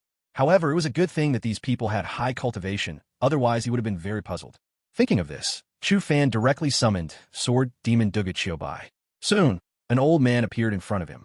This old man, similar to Li Changgang, looked very ordinary, but his body was filled with an inscrutable mystery. It was as if a sharp blade stood before him. After Sword Demon Dugu Chiobai appeared, he cupped his hands to Chu Fan. Chu Fan was naturally not too surprised by this. Instead, he looked at Dugu Chiobai with delight. And at the moment Dugu Chiobai appeared, Li Changgang and others who were cultivating also opened their eyes, as they, being fellow sword users, naturally felt this terrifying sword intent. It seems our Great Xia dynasty has gained another master swordsman, Li Changgang said leisurely, looking in the direction of the imperial palace. However, his eyes were filled with a hint of battle intent, which quickly disappeared. Xie Xiaofeng and Peach Blossom Sword God Deng Tai also looked toward the imperial palace. After a glance, they all withdrew their gazes. Although they also felt this terrifying sword intent, they knew at this time that their strength was no match for this person, so they had no intention of fighting him. With Chu Fan summoning Sword Demon Dugu Chiobai, the Great Xia dynasty now possessed 2 Saint King level experts. At this time, Chu Fan was also pondering whether to send these experts out to complete his tasks. After all, he still had a task, which was to deal with the Western Region's Sea Clan. Although the strength of the Western Region's Sea Clan was unknown, based on the task rewards, it could be inferred that their strength was not particularly immense. Otherwise, his task rewards would definitely not be so meager. Thinking of this, Chu Fan made up his mind, so he directly summoned Sword Demon Dugu Chiobai and the others.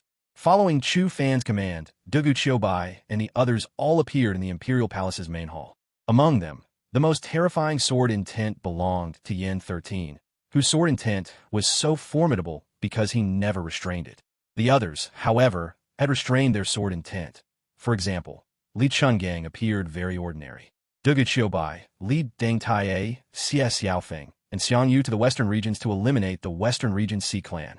I hope you resolve the Western Region's Sea Clan with the fastest speed. Chu Fan glanced at the several individuals in front of him and directly issued his command. This time, he intended to have a Saint King level expert lead the expedition. The reason for choosing Dugu Chiobai was because Dugu Chiobai's cultivation was higher, so this time, Dugu Chiobai's involvement would ensure a greater chance of success, and he was also accompanied by 3 Saint Realm cultivators. As for Li Changgang, Chu Fan kept him in the Imperial Palace to guard Chang'an City. Although Chang'an City currently had no enemies, there might be enemies in the future, which was why he kept Li Changgang in Chang'an City. After Chu Fan's words fell, the 4 nodded simultaneously. Then, they transformed into 4 streaks of light and flew out of Chang'an City. To them, Chu Fan's orders were paramount, so they now wanted to quickly resolve the Western Region Sea Clan. The main reason Chu Fan wanted to complete these tasks so quickly was that his side strength was still somewhat weak. By quickly completing these tasks, he could gain more summoning opportunities. At that time, the summoned characters would greatly enhance the strength of the Great Xia Dynasty. Although the Great Xia Dynasty currently had 2 Saint King level experts, it did not have many Saint entry level experts.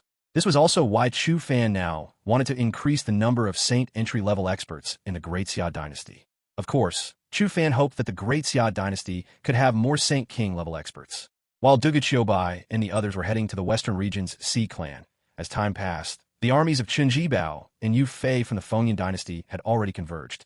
At this time, they were not far from the imperial capital of the Fengyan Dynasty, and the Grand Elder of the Wuji sect, along with 3 cultivators of the Wuji sect in the King realm, had also appeared in their ranks.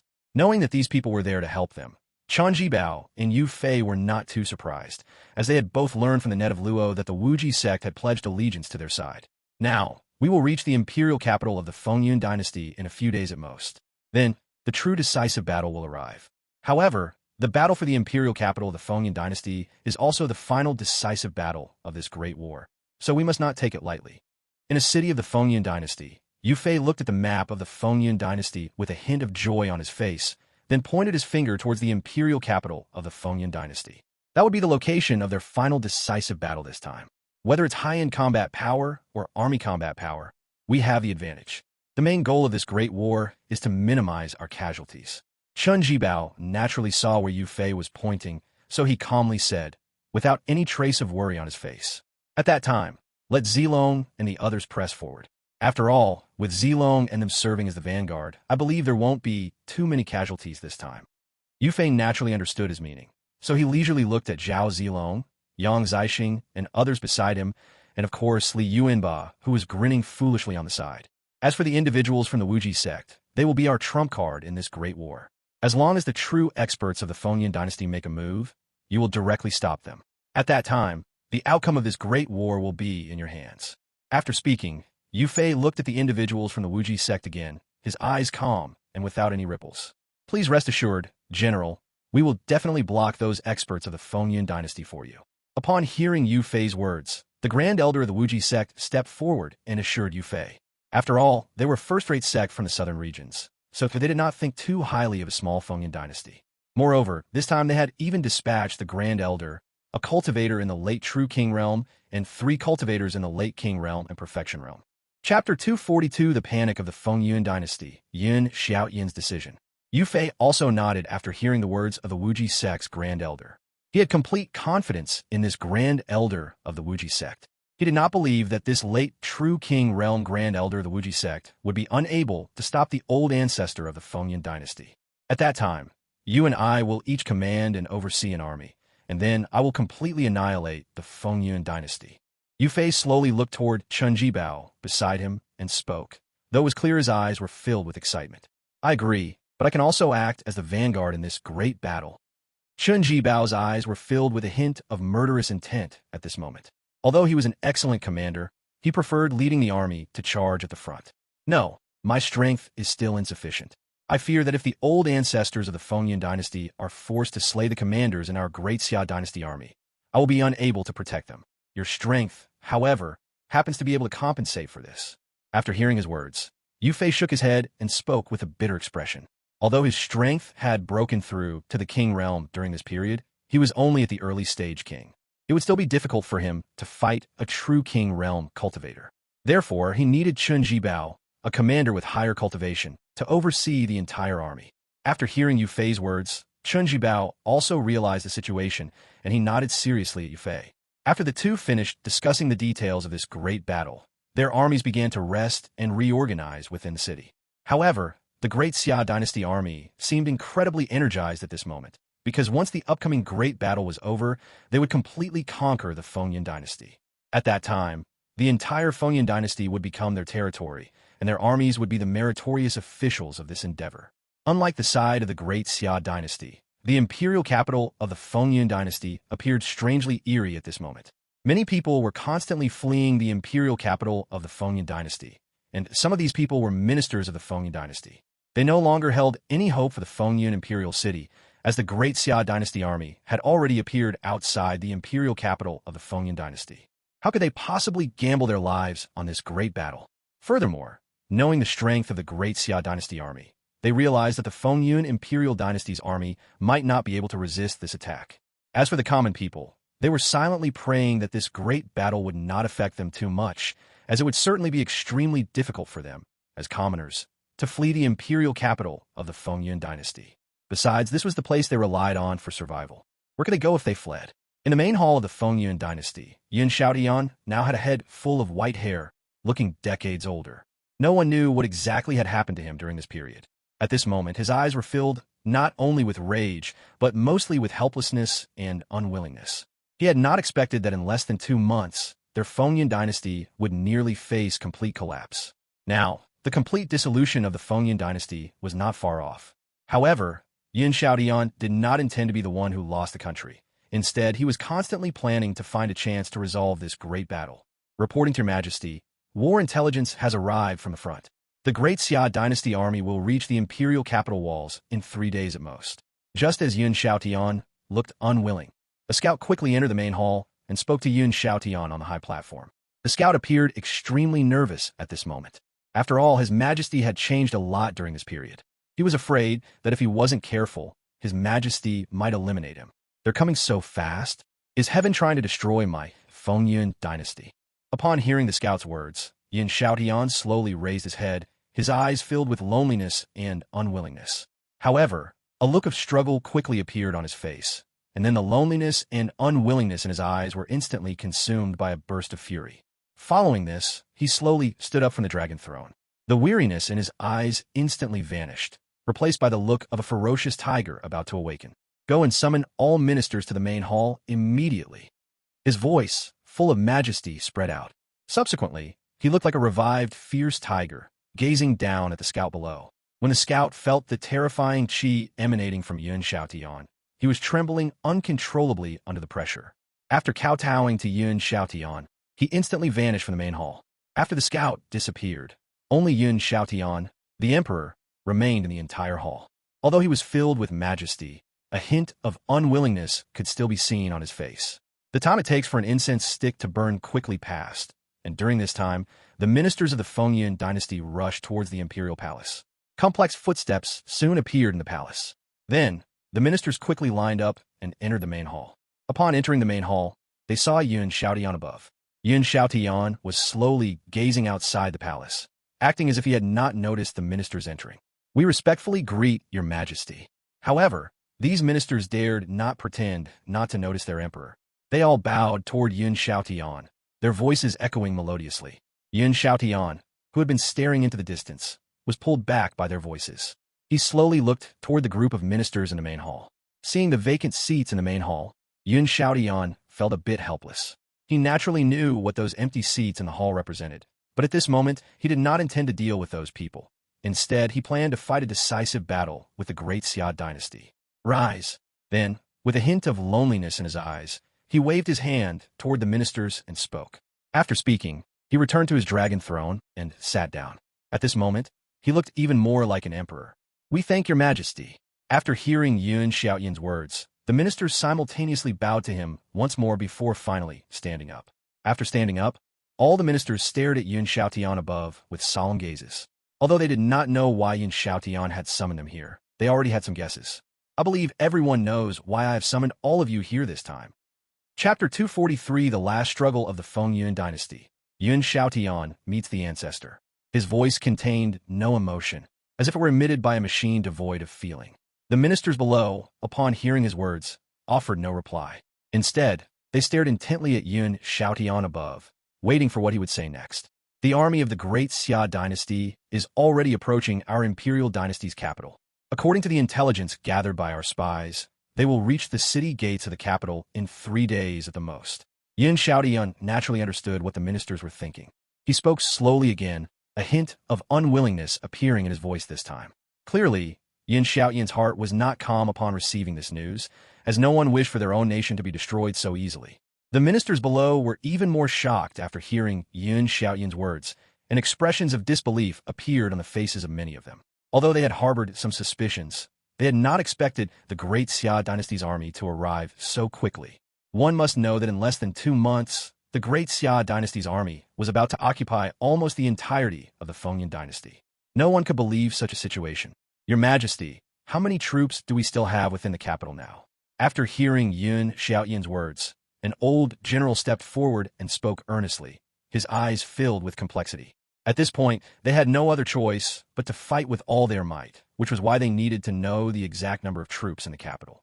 When the other ministers heard the old general's question, they also looked up curiously at Yuan Xiaotian, though their eyes were filled with helplessness. Currently, the capital has a total of 700,000 troops. However, the Great Xia dynasty's army appearing outside our capital likely numbers up to 1 million, and their strength far surpasses that of ordinary armies. The most terrifying among them is the unit led by Zhao Zilong, the Great Snow Dragon Cavalry. I believe all of you have heard of the Great Snow Dragon Cavalry. His strength can truly be said to exceed the limits of what we can withstand. Yuan Xiaotian spoke slowly at this moment, but when he mentioned the Great Snow Dragon Cavalry, his eyes were filled with solemnity.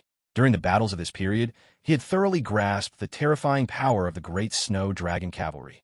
Of course, Yuan Xiaotian was not the only one who knew of the Great Snow Dragon Cavalry's power. It could be said that everyone in the entire Fengyun dynasty feared the Great Snow Dragon Cavalry. After all, not long ago, Zhao Zilong had merely led 10,000 of the Great Snow Dragon Cavalry and directly annihilated 200,000 soldiers of their Fengyun dynasty army. Furthermore, the Great Snow Dragon Cavalry suffered no casualties. Although they were skeptical when this news first arrived, they had no choice but to believe it after receiving the detailed intelligence later on.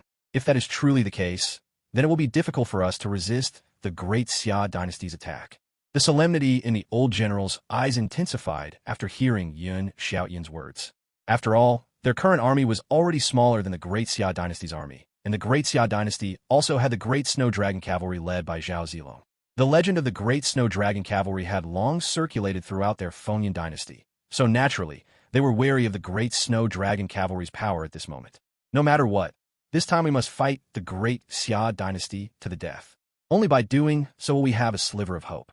Moreover, I believe the Tianqing dynasty shares a similar perspective to ours, as they face nearly the same situation we do. At this moment, the Prime Minister, the head of the civil officials, also stepped forward and spoke to the crowd.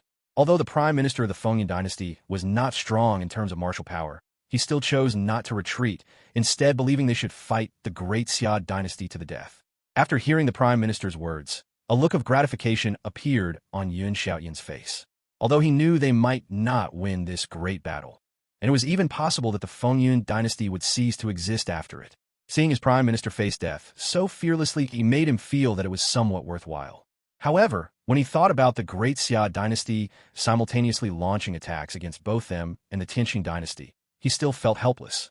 Initially, they had felt disdainful of the Great Xia dynasty's move, but they had never expected that in less than 2 months, the Great Xia dynasty's army would already appear not far outside their capital. Although they did not know the specific situation of the Tianqing dynasty, judging by the circumstances of the Fengyun dynasty, the Tianqing dynasty situation was definitely not optimistic. Next, Yuan Xiaotian handed over all the remaining troops in the capital to the old general to lead the defense against the Great Xia dynasty's attack, while all matters within the city were entrusted to the prime minister. After giving these instructions, Yuan Xiaotian returned to the back mountain of his palace. An ancestral hall stood within the back mountain, and this ancestral hall held the final trump card of their Fengyun dynasty. The moment Yuan Xiaotian stepped into the ancestral hall, several streams of qi locked onto him from within. Yuan Xiaotian, the current emperor of the Fengyun dynasty, greets the old ancestors. Feeling these streams of qi, Yuan Xiaotian spoke immediately without hesitation, his voice filled with sincerity and respect. "Come in." As Yuan Xiaotian's voice faded, an ancient voice slowly drifted from ahead of him. Upon hearing this voice, Yuan Xiaotian slowly stood up and walked inside. Soon, Yuan Xiaotian entered the ancestral hall. Inside the ancestral hall, numerous spirit tablets were erected, and several elderly men were seated directly behind the tablets. These old men were all enveloped in death qi, as if they were figures who had died many years ago. As Yuan Xiaotian entered, these old men slowly opened their eyes. Where has the Great Xia dynasty's army reached now? Looking at the white-haired Yuan Xiaotian, one of the Fengyun dynasty's old ancestors felt a pang of discomfort in his heart. Nevertheless, he spoke slowly, his voice filled with worry. Their army will reach the gates of our imperial dynasty's capital in 3 days at the most. After hearing his old ancestor's words, A look of desolation appeared in Yun Xiaoyan's eyes, and he spoke earnestly to his old ancestor. It seems this time our Fengyun dynasty truly faces the calamity of destruction. When the Fengyun dynasty's old ancestor heard Yun Xiaoyan's words, a look of emotion appeared on his face. Although he knew the Great Xia dynasty's army was extraordinary, he still had not expected the Great Xia dynasty's army to advance so quickly and be on the verge of attacking the capital. Chapter 244. At the beginning of the Great War, the chaos begins. The other old ancestors of the Fengyun dynasty also showed a hint of unwillingness and desolation on their faces when they learned of this news, clearly not expecting the Great Xia dynasty's speed to be so fast. In just a few months, their Fengyun dynasty, which had been established for thousands of years, was about to completely disappear. Let's send out the genius disciples of our imperial family first. This way, even if we are ultimately defeated, we can leave the last trace of bloodline for our Yun clan. One of the old ancestors, who appeared older, spoke helplessly at this moment. After speaking, a look of resolute determination to die appeared on his face. The other old ancestors nodded in agreement after hearing his words. At this point, they had no other choice but to fight to the death with the Great Xia dynasty. After all, even if they surrendered to the Great Xia dynasty now, the Great Xia dynasty might not want them, and moreover, with their pride, how could they possibly surrender to the Great Xia dynasty? And Yun Xiaoyan's face became serious after hearing his old ancestor's words. Although he knew that their Fengyun dynasty's chances in this great battle were extremely slim. However, he was very serious about preserving the last trace of their bloodline. In this world, for the rulers of these imperial dynasties, the most important thing was bloodline. As the imperial family's bloodline of the Fengyun dynasty was sent out, the Fengyun dynasty also began to make its final preparations. All the armies and all the powerhouses appeared on the city walls of the imperial capital of the Fengyun dynasty. Among them, the few old ancestors of the Fengyun dynasty sat directly in the most conspicuous positions on the city walls, as if they had entered a state of meditation there.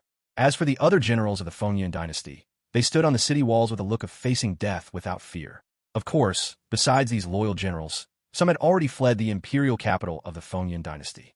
After all, no one knew if they would survive this great battle. As time slowly passed, several days went by in a flash. The morning sunlight shone upon the earth, covering the ground ahead with a layer of golden lichen, yet the imperial capital of the Fengyun dynasty at this moment appeared so quiet. However, at this moment, this quiet state was broken by one earth-shattering tremor after another. At this time, an army appeared on the plain outside the imperial capital, led by a silver-armored general holding a silver spear. Beside this silver-armored general was a gaunt man holding a pair of iron hammers. Of course, beside this man were several other beings with strong auras. One of them, no more than 14 or 15 years old, held a pair of silver hammers, while another wore battle armor and held a large black long spear. As for the others, they all wore battle armor and appeared to have an extraordinary aura. Behind these individuals was a troop of soldiers wearing silver white armor. Although the number of this army was not large, the aura emanating from it far exceeded what ordinary people could achieve. As for the armies behind this troop, they were boundless, and a murderous aura could be felt from them. The old ancestors of the Fengyun dynasty on the city wall opened their eyes one after another upon sensing this scene, and they instantly cast their gazes upon Zhao Zilong and the others below. And the generals of the Fengyun dynasty also looked down with a look of facing death without fear. Did not expect this day to finally come, but I will not let you win so easily. Yun Xiaoyan naturally saw Zhao Zilong and the others below at this moment. His eyes were filled with determination. Even though he knew the Fengyun dynasty was about to perish, he still wanted the Great Xia dynasty to pay a certain price. Zhao Zilong, leading the Great Snow Dragon Cavalry, did not stop for a moment and headed directly towards the imperial capital of the Fengyun dynasty. Upon reaching the front of the imperial capital, he did not choose to stop. Instead, he advanced with firm steps towards the imperial capital of the Fengyun dynasty. Li Yuanba and the others beside him naturally did not stop their steps either. At this moment, the old ancestors of the Fengyun dynasty on the city wall of the imperial capital of the Fengyun dynasty slowly stood up, then looked at Zhao Zilong and the others below with sharp eyes. Subsequently, the several old ancestors of the Fengyun dynasty directly descended from the city wall of the imperial capital of the Fengyun dynasty. As their figures fell from the city wall, the gates of the imperial capital of the Fengyun dynasty also opened at this moment, and then numerous armies appeared from within the gates of the imperial capital of the Fengyun dynasty. These soldiers rushed out from the imperial capital of the Fengyun dynasty, their eyes filled with determination, and at the same time, besides determination, there was also a look of facing death without fear in their eyes. Kill. Seeing this scene, Zhao Zilong did not waste any more words. He held his dragon gallbladder bright silver spear and charged towards the old ancestor of the Fengyun dynasty ahead. The old ancestor of the Fengyun dynasty in front of him was precisely a late king realm old ancestor of the Fengyun dynasty. Zhao Zilong's long spear in his hand directly thrust towards this old ancestor of the Fengyun dynasty. And this old ancestor of the Fengyun dynasty also immediately took out his weapon, then engaged in a fierce battle with Zhao Zilong. His weapon felt extremely heavy. The moment it collided with Zhao Zilong's dragon gallbladder bright silver spear, Zhao Zilong felt a terrifying force transmit from the long spear in his hand. However, Zhao Zilong's martial skill was originally based on agility, so he constantly shifted his body around the old ancestor in front of him, dodging the old ancestor's attacks.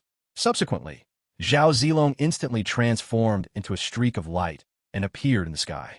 Their cultivation had reached the king realm, so fighting on the ground would greatly affect the army below. That is why Zhao Zilong moved the battlefield to the sky. And that old ancestor of the Fengyun dynasty obviously also thought of this point, so he quickly followed Zhao Zilong's pace. Soon, the old ancestor of the Fengyun dynasty also appeared in the sky. However, as soon as he appeared, he immediately smashed his weapon towards Zhao Zilong. Zhao Zilong, on the other hand, wielded the dragon gallbladder bright silver spear in his hand, and at the same time, a golden phoenix appeared behind him. This golden phoenix also followed Zhao Zilong's movements and attacked the old ancestor in front of him. The old ancestor, seeing this scene, also hastily wielded the weapon in his hand. The next second, a giant silver-white wolf appeared behind the old ancestor. This giant silver-white wolf directly charged towards Zhao Zilong. The next second, the golden phoenix behind Zhao Zilong collided with this giant silver-white wolf. The moment of impact, the entire sky was turned upside down. Chapter 245, the Wuji sect cultivators make their move, and Yun Xiaotian enters the battlefield. Just as Zhao Zilong was engaged in a fierce battle with the late king realm old ancestor of the Fengyun dynasty, on the other side, Li Yuanba also sought out the strongest middle true king realm old ancestor of the Fengyun dynasty. The battle between the two of them was in no way inferior to the one involving Zhao Zilong and his opponent. Li Yuanba wore an expression of excitement, raising the twin hammers in his hands and smashing them towards the old ancestor of the Fengyun dynasty before him. The old ancestor of the Fengyun dynasty held a glittering golden iron rod. Just as the twin hammers in Li Yuanba's hands were about to land on him, he quickly used the iron rod to block the strike. However, Li Yuanba was known for his immense strength, and the power emanating from his twin hammers still directly sent the old ancestor of the Fengyun dynasty flying.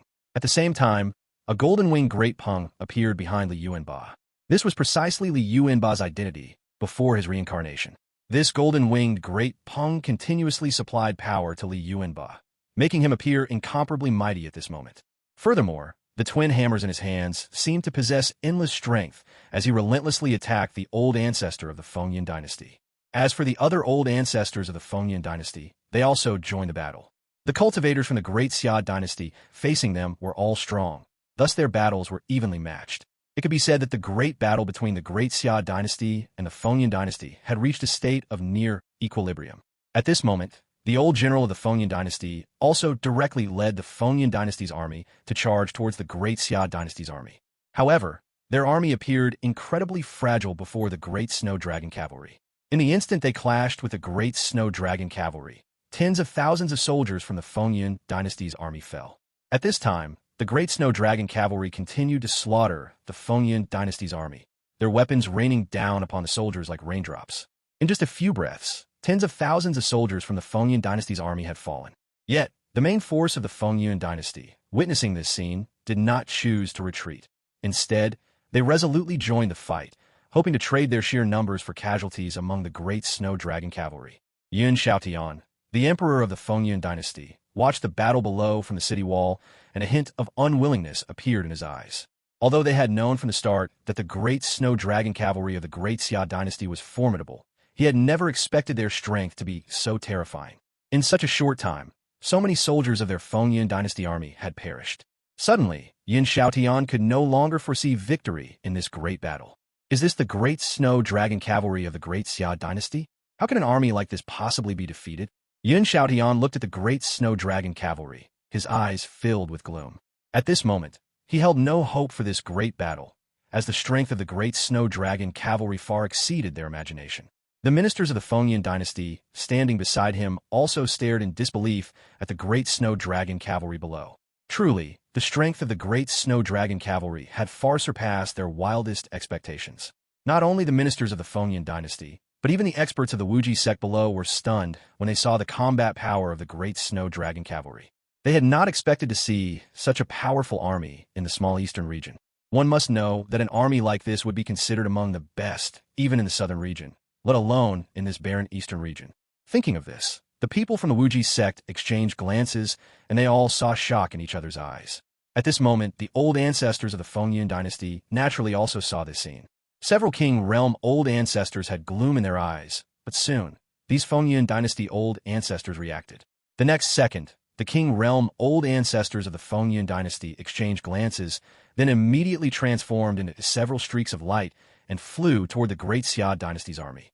At this point, they were no longer thinking about how to defeat the great Xia dynasty's army, but rather how to eliminate the commander of the great Xia dynasty. Only in this way could they gain a chance of victory in this great battle. Thinking of this, these King Realm old ancestors of the Fengyun dynasty flew directly toward the center of the great Xia dynasty's army, without the slightest hesitation. Of course, Yu Fei and the others noticed this scene, but Yu Fei merely smiled at the streaks of light. Because the great Xia dynasty's army would not fear these King Realm old ancestors of the Fengyun dynasty. After all, Chun Jibao alone could stop these old ancestors of the Fengyun dynasty. Moreover, their army currently contained true King Realm experts from the Wuji sect and King Realm cultivators from the Wuji sect. Therefore, the great Xia dynasty's army could be said to be extremely secure. Attempting to behead their commander was simply wishful thinking. And the reality was just as Yu Fei had expected. Before these old ancestors of the Fengyun dynasty could even appear near them, several King Realm cultivators from the Wuji sect flew out to meet them. After learning of the great Xia dynasty's strength, the people of the Wuji sect did not hesitate in the slightest. These King Realm cultivators from the Wuji sect moved like streaks of light, directly intercepting the King Realm old ancestors of the Fengyun dynasty. Immediately afterward, a King Completion Realm cultivator from the Wuji sect unleashed a full-powered punch toward the Fengyun dynasty old ancestor before him, and the terrifying force directly sent this Fengyun dynasty old ancestor flying. The King Completion Realm cultivator from the Wuji sect who had sent the Fengyun dynasty old ancestor flying did not stop. Instead, he continued to transform into a streak of light and pursued the Fengyun dynasty old ancestor. As for the other King Realm cultivators of the Wuji sect, they also swiftly attacked the old ancestors of the Fengyun dynasty, employing extremely powerful techniques. In just a moment, they had beaten the Fengyun dynasty old ancestors before them into a steady retreat. The flicker of expectation in Yun Xiaoyan's eyes instantly dimmed. He had not expected the great Xia dynasty's army to be hiding so many powerful experts. It could be said that the Fengyun dynasty had thrown everything into the fight, but even so, they could not withstand the great Xia dynasty's offensive. Seeing this scene, the brilliance in Yun Xiaoyan's eyes vanished. At this moment, he seemed to have foreseen the coming of his nation's downfall. At this moment, death chi spread across Yun Xiaoyan's body, but he quickly dissipated all the death chi, then resolutely gripped the long spear in his hand and joined the battlefield himself. Chapter 246, Chun Jibao enters the arena. Yun Xiaotian falls. At this moment, Yun Xiaotian was no longer the lofty emperor of the Fengyun dynasty. Instead, he had transformed into a great general. Yun Xiaotian's strength had already reached the spirit roaming realm, which was why he appeared so dazzling now. However, within the great snow dragon cavalry, Yun Xiaotian was nothing special. After all, the lowest cultivation base within the great snow dragon cavalry was the grotto heaven realm, and cultivators of the spirit roaming realm were countless. Therefore, Yun Xiaotian's movement did not manage to kill any soldiers of the great snow dragon cavalry. Instead, he was quickly intercepted by a cultivator of the spirit roaming realm from the great snow dragon cavalry, and Yun Xiaotian immediately engaged in a fierce battle with this cultivator of the spirit roaming realm from the great snow dragon cavalry. Yun Xiaotian of the Fengyun dynasty has already entered the fray. It seems it is time for this great battle to end. At this moment, Chun Jibao, who was among the great Xia dynasty army, naturally saw this scene. A calm smile appeared at the corner of his mouth as he spoke. We should launch a full-scale attack now. After all, the current Fengyun dynasty cannot withstand our offensive, and if we continue to attrition like this, the great snow dragon cavalry might suffer losses. Yu Fei naturally understood Chun Jibao's meaning at this time. He looked at the battlefield ahead and slowly said, although the great snow dragon cavalry already holds the advantage now. However, the actions of the Fengyun dynasty have far exceeded their imagination. The generals and soldiers of the Fengyun dynasty are using their own lives to try and trade for the lives of the Great Snow Dragon Cavalry. Although the lives of the Great Snow Dragon Cavalry are not currently endangered by the soldiers and generals of the Fengyun dynasty, if we keep letting the Great Snow Dragon Cavalry confront the Fengyun dynasty army alone at the front, then it is uncertain whether the Great Snow Dragon Cavalry will sustain injuries from this great battle after a short while. All troops attack. Show no mercy. Chen Jibao also understood Yu Fei's intention at this moment. He raised the long spear in his hand and issued the command to the soldiers behind him. At the same time, holding his long spear, he charged directly towards the battlefield ahead like an arrow shot from a bowstring. He did not continue riding the warhorse beneath him. Instead, his entire person seemed to transform into a silvery white streak of light appearing in the center of the battlefield. In just a few breaths of time, he appeared in the center of the battlefield. Looking at Yun Xiaotian in front of him, Chen Jibao struck out with his long spear without the slightest hesitation. Yun Xiaotian, who was originally engaged in battle, immediately felt the threat of death. He quickly raised the long spear in his hand, intending to block the strike. But how could he, who was only in the spirit roaming realm, possibly withstand Chen Jibao's attack? Although this was just a casual strike from Chen Jibao, the terrifying power still directly blasted Yun Xiaotian away, and his entire body slammed into the city wall behind him. The moment his body collided with the city wall, a huge indentation instantly appeared on the wall, and his body was directly embedded within the city wall. Chen Jibao did not choose to stop after doing all this. He continued to hold his long spear and charge towards Yun Xiaotian's location. However, the soldiers and generals of the Fengyun dynasty naturally saw this scene. They immediately began to obstruct Chen Jibao's advance. But how could their meager cultivation possibly stop Chen Jibao? Chen Jibao merely waved the long spear in his hand, and the soldiers and generals of the Fengyun dynasty in front of him flew out like raindrops, then, without exception, perished on the battlefield. Although these soldiers and generals failed to halt Chen Jibao's advance, they managed to buy Yun Xiaotian a moment of time. Consequently, Yun Xiaotian slowly walked out from the city wall. His head full of white hair was continuously fluttering in the wind, and his entire person looked extremely weathered. A streak of blood hung at the corner of his mouth, making him look utterly broken. You must be the commander of the Great Xia dynasty this time. It seems my Fengyun dynasty ultimately underestimated the strength of the Great Xia dynasty. Yun Xiaotian looked at Chen Jibao, who was slowly approaching him like a god of war, and the dimness in his eyes intensified. He then spoke with a look of weariness. After speaking, his body erupted like a volcano. His entire aura instantly surged, and, at the same time, his realm began to slowly climb. However, even at the very end, his aura only climbed to the Xinyu Perfect Realm, still a great distance from the Dharma Aspect Realm. Today I, Yun Xiaotian, swear to live and die with the Fengyun dynasty. Feeling the terrifying power within his body, a wicked smile appeared on Yun Xiaotian's face. He then charged toward Chen Jibao, holding his long spear. His speed was several times faster than before. In just a brief moment, he transformed into a faint purple light and appeared before Chen Jibao. But the person he faced was Chen Jibao, the being known as the white-clothed soldier immortal. Chen Jibao naturally saw that Yun Xiaotian in front of him had begun to use his lifespan to increase his strength. However, regarding Yun Xiaotian's fear strike, Chen Jibao's eyes remained extremely calm. He simply gripped the long spear in his hand lightly. Following this, the long spear in his hand trembled slightly. The next second, the long spear in Chen Jibao's hand accurately pierced into Yun Xiaotian's body. Yun Xiaotian did not even have a chance to react before the long spear in Chen Jibao's hand pierced directly into his body. Then, Chen Jibao waved the long spear in his hand again. The next second, Yun Xiaotian's figure was sent flying backward. Chen Jibao did not pay attention to the retreating Yun Xiaotian. Instead, he kicked up a soldier's long spear lying at his feet.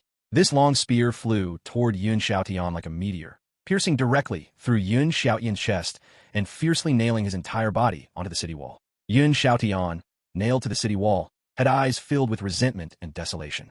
However, his life was rapidly draining away. In just a few breaths of time, Yun Xiaotian unwillingly lowered his head. At the same time, the long spear in his hand fell out. The emperor of the Fengyun dynasty had thus perished on the battlefield, and in a humiliating manner, nailed to the city wall. The soldiers and generals of the Fengyun dynasty naturally saw this scene. The Fengyun dynasty soldiers, who were already being slaughtered, now had eyes filled with rage. No matter what, Yun Xiaotian was their majesty. So seeing Yun Xiaotian nailed to the city wall was naturally the greatest insult to them. Consequently, these soldiers and generals, their eyes red with fury, launched an attack toward the Great Xia dynasty army in front of them. Chapter 247, The Great Battle Ends. The loyal prime minister of the Fengyun dynasty. Naturally, at this time, some soldiers also began to retreat, as continuing like this would only make them targets for slaughter. However, even if they wanted to retreat now, there was nowhere to go, as the army behind them was continuously pressing forward. After Chen Jibao dealt with Yun Xiaotian, he immediately wielded his long spear and charged toward the generals of the Fengyun dynasty in front of him. At this moment, he seemed less like the commander of the entire army and more like a great vanguard general, relentlessly slaughtering the generals and soldiers of the Fengyun dynasty ahead. His terrifying spear technique constantly weaved through the massive army, and every time the long spear in his hand changed movement, dozens or even hundreds of Fengyun dynasty soldiers fell. Just as Chen Jibao was slaughtering the Fengyun dynasty soldiers below, Zhao Zilong in the sky also finished off his opponent with a single spear thrust. Immediately after, Zhao Zilong's opponent was seen rapidly falling from the sky. In just a moment, this old ancestor of the Fengyun dynasty crashed onto the ground, where a deep wound was visible on his chest. Blood was still continuously seeping from this wound. As for Zhao Zilong, he slowly descended from the sky. He did not look disheveled at all, though the tip of the dragon gallbladder bright silver spear in his hand was still dripping with blood. From this, it was clear he had just fought a major battle. Landing in the center of the battlefield, Zhao Zilong glanced at the two warring sides before directly joining the fray. The silver spear in his hand seemed to transform into a silver dragon, constantly weaving through the ranks of the Fengyun dynasty. At the same time, a golden phoenix appeared behind him. This golden phoenix transformed into streaks of golden light, rushing toward and slaying the Fengyun dynasty soldiers. And he himself resembled a true giant dragon, relentlessly slaughtering the soldiers of the Fengyun dynasty. Just as Zhao Zilong joined the battle, a tremendous noise echoed through the sky. In the previously clear sky, dark, thunderous clouds suddenly appeared, followed by a deafening boom from the horizon. The next second, two figures were seen slowly descending from the sky. One figure held a pair of iron hammers, an expression of wild laughter on his face. The other figure, however, was continuously spitting blood from his mouth. His weapon was broken, and his clothes were torn. He looked utterly defeated. As everyone watched the two figures, the heavily defeated figure slowly collapsed onto the ground. The moment he hit the earth, his body instantly exploded. In just a moment, a blood mist appeared around the figure, seeming to envelop the surroundings. Yet, he could only unwillingly dissipate between heaven and earth. Upon seeing this, the wild laughter on Li Yuanba's face did not diminish at all. He then joined the battlefield, wielding his dual hammers. The iron hammers in his hands were like continuous, life-reaping strikes, constantly harvesting the soldiers of the Fengyun dynasty. One must know that Li Yuanba, in the Sui and Tang world, was capable of defeating hundreds of thousands of troops with his dual hammers. Furthermore, he was now in a Xuanhuan world, meaning these soldiers didn't even have the qualifications to resist him. On the other side, the King Realm cultivators of the Wuji sect also dealt with the old ancestors of the Fengyun dynasty. For them, defeating the old ancestors of the Fengyun dynasty who were in the same realm was extremely easy. After all, they originated from the southern region. Therefore, the cultivation technique they cultivated far surpassed the cultivation technique cultivated by the old ancestors of the Fengyun dynasty. It seems my Fengyun dynasty ultimately cannot escape this calamity. The prime minister of the Fengyun dynasty, seeing this scene from the city wall, was utterly disheartened. He now knew that the victory of this great battle had already fallen to the great Xia dynasty. Thereupon, the prime minister of the Fengyun dynasty was seen slowly departing from the city wall, his steps extremely slow. On the chaotic streets, he appeared striking, but the cultivators and common people were all fleeing and paid no attention to the prime minister. Yet, the prime minister's pace soon quickened.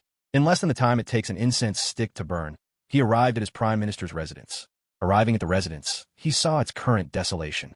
Ignoring the complicated looks of those around him, he slowly entered the prime minister's residence. Not long after, the prime minister's residence was engulfed in flames. Clearly, the prime minister of the Fengyun dynasty, upon returning home, had chosen to set his own residence on fire. Just as the prime minister of the Fengyun dynasty set his residence ablaze, the great battle outside the Fengyun dynasty reached its final moments. With the addition of Zhao Zilong, Li Yuanba, and others, the Fengyun dynasty soldiers naturally could not withstand their assault. Now, the entire area outside the imperial capital was filled with a blood-red landscape, the ground outside the imperial capital having been stained blood-red by the layer of crimson blood. Under the scorching sun, it appeared dazzlingly bright. However, Yu Fei and the others naturally ignored this blood-red ground. They led their troops directly into the imperial capital of the Fengyun dynasty. At this time, no one in the imperial capital of the Fengyun dynasty was trying to stop their advance, as the main army had already been completely depleted in this battle. The cultivators and common people currently within the imperial capital of the Fengyun dynasty naturally dared not appear to disturb the great Xia dynasty's army. In less than the time it takes an incense stick to burn, Yu Fei's army reached the imperial palace of the Fengyun dynasty. At this point, Yu Fei and the others naturally saw the prime minister's residence, which was engulfed in raging flames. I didn't expect the Fengyun dynasty to still have such loyal and heroic figures. Yang Zixing, go extinguish the flames at this residence. This general does not wish for any mishap to occur on the territory of my great Xia dynasty, as this land will eventually belong to my great Xia dynasty. Yu Fei gazed at the prime minister's residence, burning with raging fire, and slowly issued an order to Yang Zixing beside him. After hearing his command, Yang Zixing quickly led a troop and departed. After instructing Yang Zixing, Yu Fei turned his attention to the other generals. He then began ordering these generals to organize and secure the imperial capital of the Fengyun dynasty. Although the imperial capital of the Fengyun dynasty had been completely captured by them, the Fengyun dynasty had not yet been truly ruled by them in a meaningful sense. After all, there were still resisting forces. As Yu Fei and Shun Zhibao issued command after command, the great Xia dynasty's army split into numerous troops, relentlessly slaughtering the rebellious forces and rebellious cultivators within the imperial capital of the Fengyun dynasty. Chapter 248 Sword Saint Feng Qingyang, the system's new mission. While Yu Fei and the others were resolving the unstable forces within the Fengyun dynasty, Chu Fan, who was far away in Chang'an City of the Great Xia dynasty, also received a notification sound from a system. Congratulations, host, for successfully taking down the Fengyun dynasty. Rewarding the host with one entering Saint Summoning card. Chu Fan, who was originally handling government affairs, was momentarily stunned after hearing the system's voice. Immediately after, he looked up and gazed leisurely toward the sky. I didn't expect Yu Fei and the others to be so fast. They solved the Fengyun dynasty in less than 2 months. I just wonder how much longer Qin Xiong and his forces will need to take down the Tianxin dynasty. Following that, a smile appeared on Chu Fan's face as he spoke softly. After speaking, he immediately opened his system. The changes within the system space did not disappoint him. This time, what he obtained was not just this Saint entry-level summoning card. Because of the destruction of the Fengyun dynasty, the national destiny value in his system space also increased significantly. It could even be said that the national destiny value gained this time was greater than the national destiny value he gained when establishing the Great Xia dynasty. Of course, this was also because he hadn't opened the system for a long time. During this period, the army of the Great Xia dynasty had taken down the Fengyun dynasty, and the Tianxin dynasty was also about to fall into the hands of the Great Xia dynasty. Therefore, his national destiny value naturally increased by millions. Since that's the case, let's use this Saint entry-level summoning card first. Looking at the Saint entry-level summoning card lying in the system space, Chu Fan didn't hesitate at all and immediately took it out. Although Saint-level expert belonged to the peak fighting force in the entire Eastern region, it could even be said that if it weren't for his appearance, the Eastern region wouldn't have Saint entry-level experts. However, the number of Saint-level expert he had summoned was not small, and the entire Great Xia dynasty now also possessed Saint King-level expert. Therefore, Chu Fan did not hold overly strong expectations for Saint Realm cultivators. After taking the Saint entry-level summoning card out of the system space, Chu Fan immediately used it. The Saint entry-level summoning card has been used successfully. Congratulations, host, on obtaining the Saint entry-level character Feng Qingyang. As Chu Fan used the Saint entry-level summoning card, a white-haired old man appeared on the card, and a trace of sword intent could be sensed emanating from the old man. More importantly, this sword intent was very similar to Dugu Qiubai's sword intent, except that this sword intent was not as intense as Dugu Qiubai's. Chu Fan was somewhat surprised to see that the summoning card yielded Feng Qingyang. He hadn't expected the summoned character this time to be Feng Qingyang. Although Feng Qingyang's strength reaching the Saint entry level was somewhat perplexing to him, Chu Fan was still able to accept this result. After all, Feng Qingyang was one of the 2 most powerful peak figures in Smiling, Proud Wanderer, Xiao Ao Jianghu.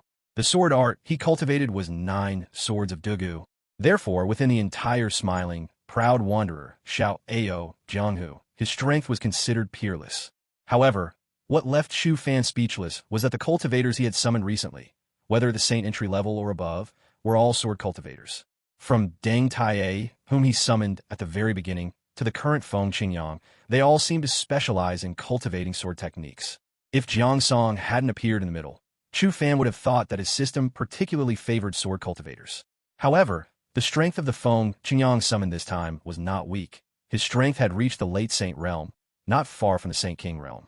After directly summoning Feng Qingyang, Chu Fan turned his gaze back to the system space. At this moment, the national destiny value within his system space could provide him with many useful things. After all, his national destiny value was currently at its most abundant. Even when he established the Great Xia dynasty, the national destiny value was not this high. However, at this point, he first directed his attention to his attribute panel. Host, Chu Fan. Physique, Innate Dao Body, minor achievement, plus. Cultivation technique, heaven-swallowing demonic art, emperor grade, minor achievement, plus.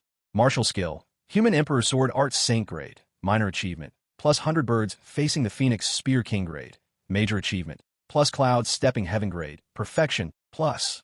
Cultivation, late true king realm, plus.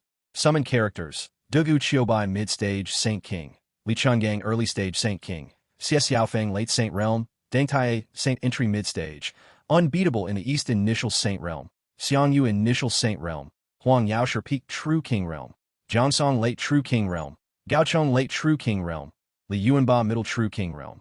Summoned armies, Great Snow Dragon Cavalry, 10,000, Black Armored Iron Cavalry, 200,000, Bingzhou Iron Cavalry. Special Army, 18 Riders of Yin Yun. Weapons, Human Emperor Sword Saint Grade, Human Emperor Robe Saint Grade, White Dragon Spear Heaven Rank. National Destiny Value, 10.1 million. Chu Fan's panel had undergone significant changes, and during these 2 months, Chu Fan's national destiny value had reached 10 million. Chu Fan looked at the national destiny value he currently possessed and began to ponder. Although the national destiny value he had now could summon more than 10 true King Realm cultivators. However, true King Realm cultivators were no longer of much use to him, as what he lacked next was high-end fighting power.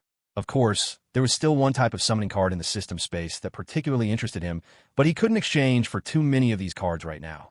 Unlimited summoning card, 2 million. Chu Fan could currently summon 5 times. He might summon a Saint King level expert, or he might summon a Dharma aspect realm cultivator. Chu Fan naturally chose not to gamble at this moment, as many of his subordinates needed their cultivation level boosted. After all, the strength of Zhao Zilong, Yu Fei, and others could be seal released. System, is there anything in the system mall that can allow Yu Fei and the others to have their full strength seal released? However, at this moment, Chu Fan suddenly thought of something, so he spoke to the system, inquiring. A look of anticipation suddenly appeared in his eyes, hoping that the system space would refresh with new items to enhance the strength of the characters he had summoned. Ding! Mission released.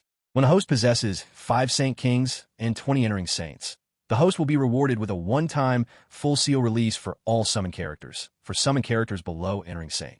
Chu Fan, who was struggling with how many seal release cards to exchange for, suddenly broke into a joyful smile after hearing the system's voice. He hadn't expected the system to be so user-friendly. Since that was the case, he only needed to summon enough Saint Kings and Saint Realm cultivators, and then the strength of Zhao Zilong and the others could be seal released automatically. Chapter 249, Improve Cultivation Level and Summon the Lucky General Cheng Yaojin. Moreover, the characters he has summoned now possess very strong cultivation talents. Many of them have already reached the late True King realm, so they're not far from the Saint entry level. Therefore, it is still quite easy for Chu Fan to gather 5 Saint Kings and 20 Saint Realm cultivators, as several of his system tasks reward Saint entry-level summoning cards. As long as he can complete these system tasks, he will be able to summon Saint Realm cultivators, and at that point, he can complete this mission. Completing this task will allow him to enhance the strength of the summon characters, which will greatly boost the power of the Great Xia dynasty. Since that is the case, I should just use up the remaining national destiny value now. Thinking this, Chu Fan turned his gaze toward his remaining national destiny value. He currently possesses over 10 million national destiny value, enough to exchange for 5 unlimited summoning cards. System, how much national destiny value is needed to raise my cultivation to the entering Saint realm? However, Chu Fan turned his attention to his own cultivation. Although he had reached the True King realm, he now wished to enter the entering Saint realm. After all, his current national destiny value might be sufficient to support his entry into the entering Saint realm. Ding! If host wishes to enter the entering Saint realm, 5 million national destiny value is required. Immediately after Chu Fan finished speaking, the system's voice rang out. Hearing the system's voice, Chu Fan was surprised. He had not expected that only 5 million would be required for his cultivation to enter the entering Saint realm. Saint realm cultivators' summoning cards require 5 million national destiny value. so host only needs 5 million to enter the entering saint realm. Naturally, 5 million national destiny value can only allow host cultivation to break through to the initial saint realm. Just as Chu Fan felt delighted, the system's voice rang out in his mind again. He had been pleased with the previous system announcement, but hearing this, he instantly felt speechless. After all, 5 million summoning value could be exchanged for a saint realm cultivator, whose cultivation might even reach the perfected saint realm. Therefore, Chu Fan suddenly felt that using this national destiny value to improve his own cultivation was somewhat uneconomical. After all, a summoned character only needs at most 2 million national destiny value to break through from the true king realm to the entering saint realm. Furthermore, characters he summoned with lower cultivation might only need 2 million national destiny value to break through to the entering saint realm. System, spend 5 million national destiny value to break through my cultivation to the entering saint realm. Although he felt it was somewhat unworthy, Chu Fan decided to use this national destiny value to break through his cultivation to the entering saint realm. After all, if he relied solely on cultivating, it would take at least a year or even several years to break through to the entering saint realm. He did not have that much time to wait. If his national destiny value had been sufficient, Chu Fan would have preferred to use it to break through to the great emperor realm. Ding! Host cultivation is breakthroughing. After Chu Fan's voice fell, a terrifying aura appeared around him, surging toward a higher cultivation realm. Soon, his cultivation was pushed to the peak True King realm, and the aura around Chu Fan, who had reached the peak True King realm, did not weaken at all. Instead, it grew stronger. At the same time, an even more terrifying aura continuously surged out from Chu Fan's body. As time slowly passed, the span of one incense stick burning passed in the blink of an eye. During this time, Chu Fan's aura increased at a visible speed. Soon, his aura seemed to reach a critical point. With a loud boom, Chu Fan's cultivation completely entered the entering saint realm, and the aura around him completely transformed into an inscrutable presence.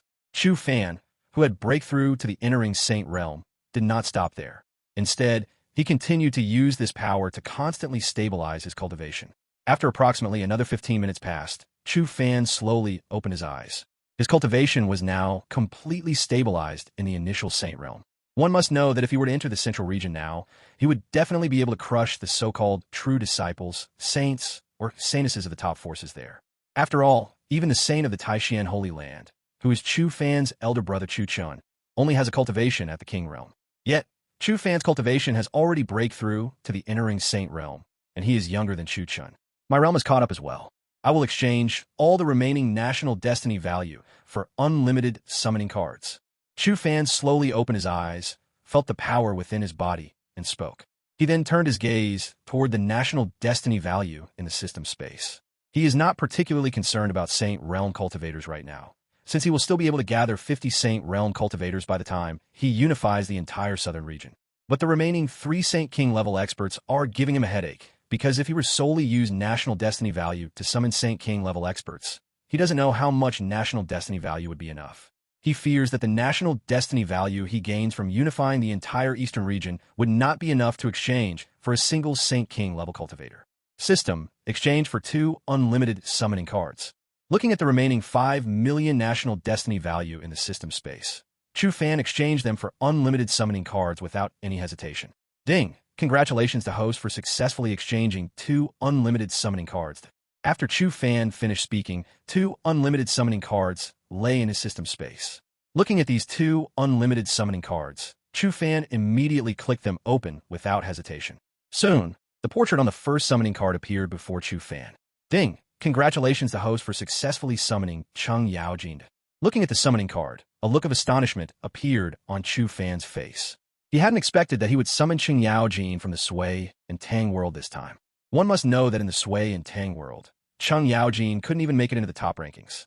From this, one could see how weak Cheng Yaojin's strength truly was. The truth was exactly as Chu Fan had expected. The cultivation of Cheng Yaojin summoned by this card was merely the King Realm, although he had reached the late King Realm. But this was a character he had spent 2 million national destiny value to summon. This 2 million national destiny value could have summoned 2 existences at the peak True King Realm, yet he had summoned Cheng Yaojin, a King Realm cultivator.